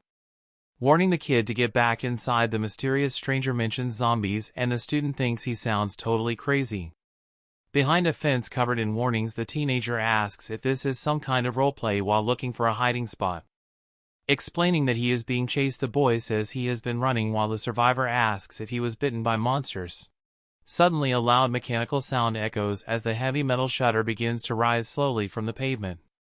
Rising even further, the door reveals the student waiting outside while the buzzing noise continues to fill the quiet air. With a shotgun in hand, the bearded guard screams for the kid to get inside quickly before something dangerous arrives. Looking completely stunned, the teenager hears a metallic click while the situation becomes much more intense for him. Above the area, the mechanical sound signals that the entrance is finally closing as they look up at the high wires. Showing a massive house, the view reveals a building protected by fences and graffiti warning that judgment is coming. Inside the yard, many wooden crates and metal stairs are visible, which shows the place is a very well-defended fortress. On the side of the white walls, we notice that all the windows are boarded up with wood to keep any unwanted guests away. Entering the main room, they find a messy table covered in half-eaten food and empty bottles after a very long day. Walking down the hall, the adult laughs because the boy keeps talking about zombies while having no clue about the truth. Finally turning away, the leader asks where sinners go after death and claims that they all head straight to hell now. Thinking about thousands of years of sin, a message warns that hell is finally running out of room for everyone. Walking away, the man explains that souls unable to enter the underworld will soon wander across the entire earth. Staring blankly, the young boy shows a face full of confusion as he tries to process those terrifying words. Hearing about divine retribution, the teenager listens while the stranger warns that only prepared people will survive. Looking serious, the bearded man promises to show something incredible while the kid wonders what is going to happen. Opening the door, they find massive shelves filled with water bottles and food supplies for a long stay underground. Displayed on the wall, many powerful rifles and weapons stay ready to protect the group from any outside threat. Heading down the concrete stairs, the duo enters the secret bunker while the atmosphere becomes very dark and quiet. Wide with shock, the eyes of the student show how stunned he is while asking what those things actually are. Staring ahead with a stern look, the survivor says the end will surely arrive one day, just like he predicted. Parked in the shadows, a massive armored vehicle with sharp spikes stays ready to crush anything in its path. Moving to the future, at Sky Motel, we see a scary creature wandering the empty streets under the bright sun. Focusing on the dark wooden surface, the camera shows door number 202 during this very tense moment. 18 years later in Seoul, we see the group inside the room while a weapon is aimed at the sleeping boy. Watching the scene, the girl asks if he is actually aiming at his friend while the fighter says they never know. Looking very serious, the fighter wonders what will happen if their friend suddenly loses control and attacks the group. Wiping sweat from his face, the professor notes a fever of 42 degrees is impossible for a normal human being. Lying on the bed, the boy looks at his bandaged stomach while trying to figure out how the infection actually started. Discussing the virus, the teacher explains that the change usually happens within a few hours or a day at the most. The warrior suggests that infected blood on the knife could be the reason why the symptoms are appearing right now. Staring in shock, the girl hears that her companion might have been carrying the sickness for a very long time. With wide eyes, the popular student asks if the nerd has really been infected for several days without anyone noticing. Holding his rifle, the leader mentions that a miracle might happen if the boy does not turn into a monster by tomorrow. Inside the quiet room, the fighter suggests that the teenager could actually be immune to the deadly virus. Admitting his lack of medical knowledge, the soldier says he cannot be totally sure about this strange situation. Hearing those words, the protagonist looks completely stunned while cold sweat runs down his pale face. Staring blankly, the boy wonders if his body is truly special enough to survive such a terrifying fate. Outside, the Sky Motel looks calm under the orange sunset as the group prepares for another dangerous night. During the dark hours, terrifying groans echo from the building while the stars shine over the abandoned city. Morning finally arrives as birds chirp around the motel while the survivors wait for the new day to begin. Under the warm red blanket, the protagonist remains deeply asleep while the quiet atmosphere covers the entire room tonight. Sitting quietly on a wooden chair, the popular girl watches over her companion while the night continues to stay very silent. Waking up suddenly, the boy makes a soft sound as his friend reacts with surprise because he finally opened his eyes again. Touching his head, the student feels much better while the lady mentions that his high fever has finally disappeared today. Looking quite confused, the young man asks about the time as he hears that he spent dozens of hours resting on that bed. Turning his gaze toward the girl, the survivor wonders why she stayed there instead of resting in a different spot alone. Expressing his deep fear, the teenager asks if being next to a potential monster like him does not scare her at all right now. Staying silent for a second, the lady stares at her friend with a very serious look while processing his heavy question. Laughing playfully, the beautiful student jokes that a loser would not even be a scary monster while mentioning his immunity. Mentioning the fire bottles, the hero says she acted like a boss at the professor house and the girl gets a bit defensive now. Blushing deeply, the companion stutters while trying to explain that she only wanted to check on his condition for a moment. Showing a calm expression, the boy with glasses simply says thanks while the tension in the room begins to fade away slowly. Looking into his eyes, the lady admits he seems like a totally different person and she never expected to rely on him so much. Opening her mouth to speak, the brunette reveals that she is actually the one who should be feeling thankful for his help. Glancing at the messy floor filled with bottles, the protagonist says they must survive even though things were deadly before. High above the street, a blue sign shows the name Sky Motel while the sun shines brightly on the motel windows. Sitting on the bed, the girl asks if that big monster looked exactly like the zombies from the game he always played. Looking very serious, the boy wearing shirt 989 says this whole situation is connected to the match. From his seat, the tall fighter asks if the game company actually created and released the deadly virus to the world. Scratching his head, the teenager tries to remember the name of the developer, but he feels a bit stuck right now. Suddenly, the young kid named Hajuan appears at the door and mentions the famous CEO named Daniel Jean from the studio. Being 12 years old, the little boy says he really respects the man as a very talented game developer. While everyone listens, the boy asks Sienna if she ever heard that specific name before during their school days. Explaining the history, the child says the man is a genius who made a huge hit game called Hollow Code back then. After his initial success, the developer started investing a lot of money into the biotech and medical industries. Even though he is new in Korea, the warrior mentions the man is as famous as Elon Musk in North America.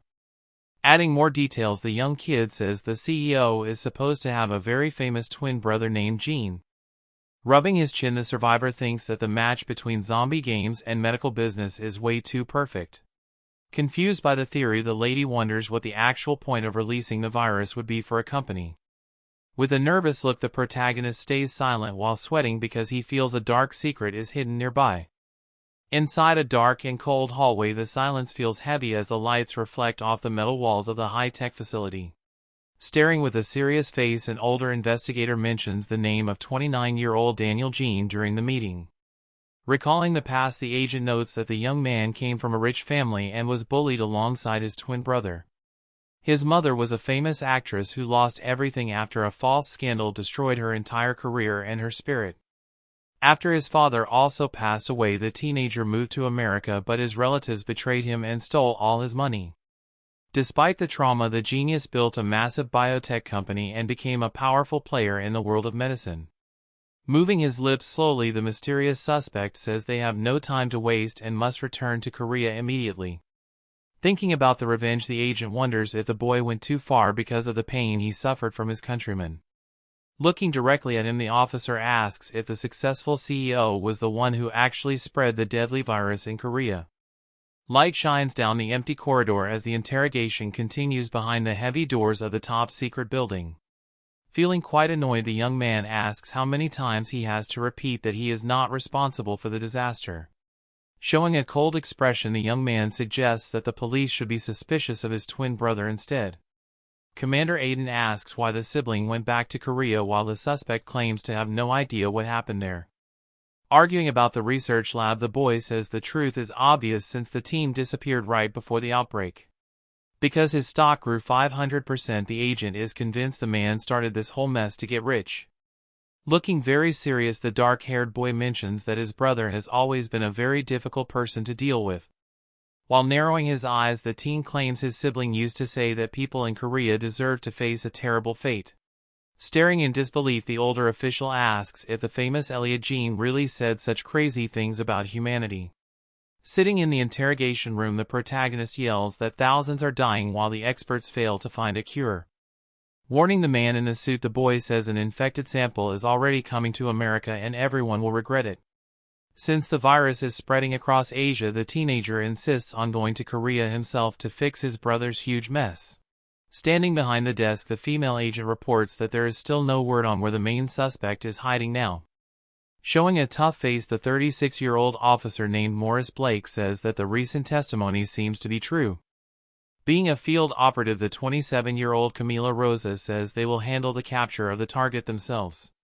Accepting the plan, the group prepares for the journey while the leader tells everyone it is time to get to work. Offering his help, the protagonist promises to stay in custody if they let him travel to the danger zone with them. Narrowing his gaze, the boy guarantees that his brother will definitely come to find him once they reach the city. Observing the teen, the official understands that the siblings have a very deep and mysterious connection. Declaring his importance, the young man says he is the only one who can truly stop this nightmare for good. Far away in Korea, the streets are covered in thick fog while abandoned taxis sit among the ruins of the city. Showing a scene from 2 days ago, we see the day the survivor went out alone to search for an ambulance in the city. Moving through the thick fog on his scooter, the young man realizes the battery is already down to only 30%. Approaching the subway station, the fighter hopes those people did not change their route across the big river today. Suddenly, a terrifying growl echoes through the alley as a monster covered in red stains walks slowly toward the man. Reacting quickly, the traveler hits the brakes while his tire makes a loud sound on the cold and dirty asphalt ground. Stepping off the vehicle, the warrior pulls out a sharp blade to face the infected creature that is blocking his path. Gripping the handle firmly with his hand, the fighter prepares to use the weapon since there is no other way to survive. Lunging forward with speed, the hero delivers a powerful strike that hits the monster right in the middle of its body. Twisting the sharp edge, the man continues his attack while dark liquid splatters across his clothes during the struggle. Thinking to himself, the teenager admits that fighting like this feels thrilling, although the enemies cannot even beg. Unexpectedly, several loud bangs echo through the air, which makes the protagonist look up at the city buildings in shock. Focusing his gaze, the survivor wonders what that noise was because it sounded exactly like real gunshots nearby. Surprised by the events, the boy questions if the military is involved since having a gun in Korea is very rare and scary.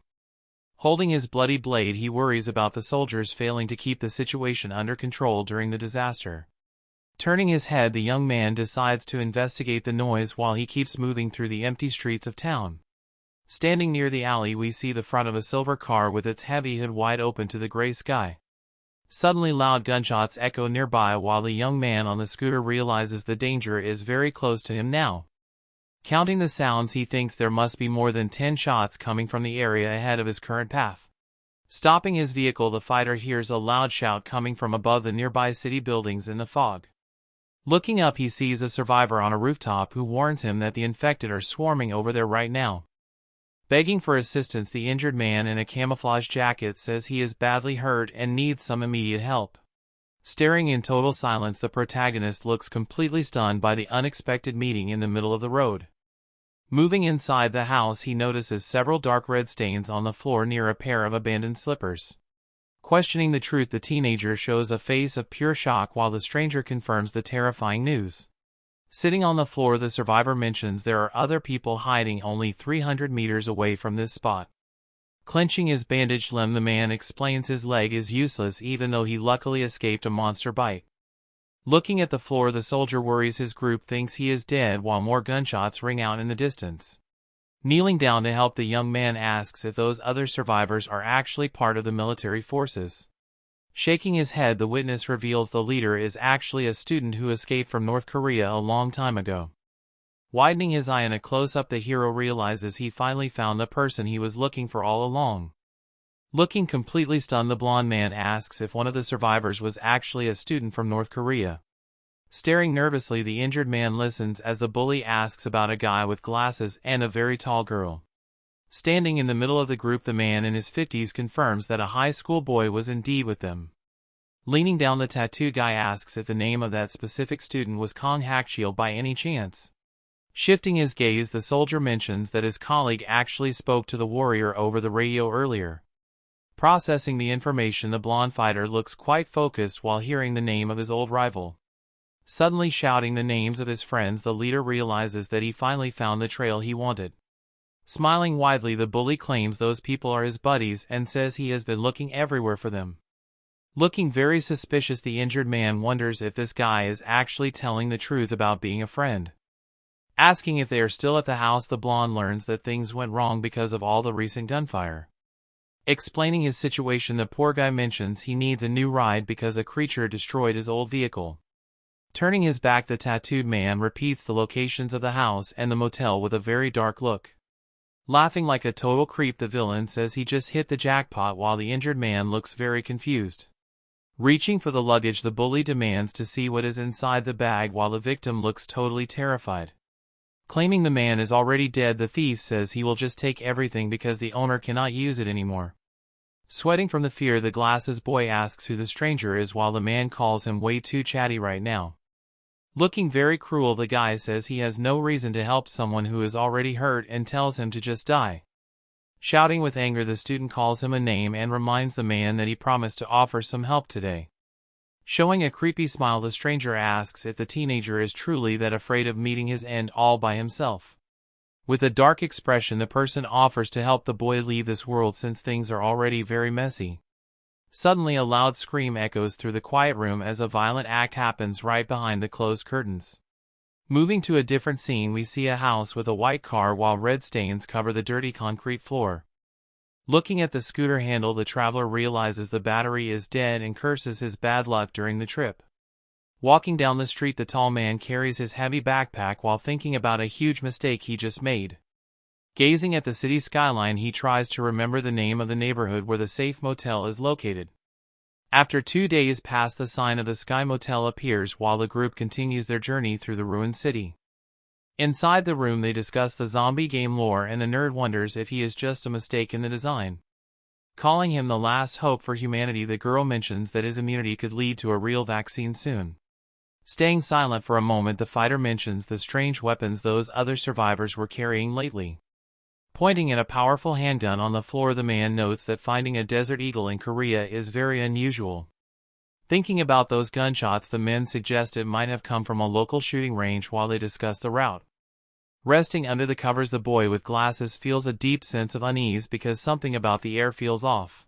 Seeing the weather is finally clear, the group decides it is time to move on while the kid runs to warn his parents. Checking the map for a car route of 6 kilometers, the leader listens as the nerd asks to join the scouting mission now. Gasping in total disbelief, the popular girl stares at him since she cannot believe he wants to go outside so soon today. Suddenly grabbing his jacket, the lady demands that the teenager stays put because she thinks he is still way too weak. Trying to act tough, the student insists he is totally fine now, but his friend worries he might just collapse again soon. Screaming with rage, the brunette calls him a bastard and says she will tag along since she refuses to be left behind. Observing the drama, the quiet fighter lets out a small laugh because he notices the two are stuck together like glue. Blushing deeply, the lady yells at the warrior and asks why he is not more worried about the safety of their friend. Shouting in a panic, she hits the student and tells him to just go if that is what he really wants to do right now. Turning her back, the girl says she does not care if he drops dead, while the hero wonders what is going on with her. Leaving the room, the two young men begin their journey while the companion watches them with a very confused expression. Staring with a face full of anger, the popular girl feels betrayed that the nerd is actually walking out of the door. Outside, the sun shines brightly over the Sky Motel as the group prepares to face the dangers of the city once again. Walking slowly through the city streets, we see a pair of white sneakers which are completely covered in dark red stains. Arriving at the destination, a yellow ambulance sits parked right under the large sign that says Sky Motel in the alleyway. Looking at the building from behind, the blonde man mentions that he searched every single place just to find this location. Showing a very creepy smile, the bully named Park Songbin confirms the name of the motel while his eyes look totally insane.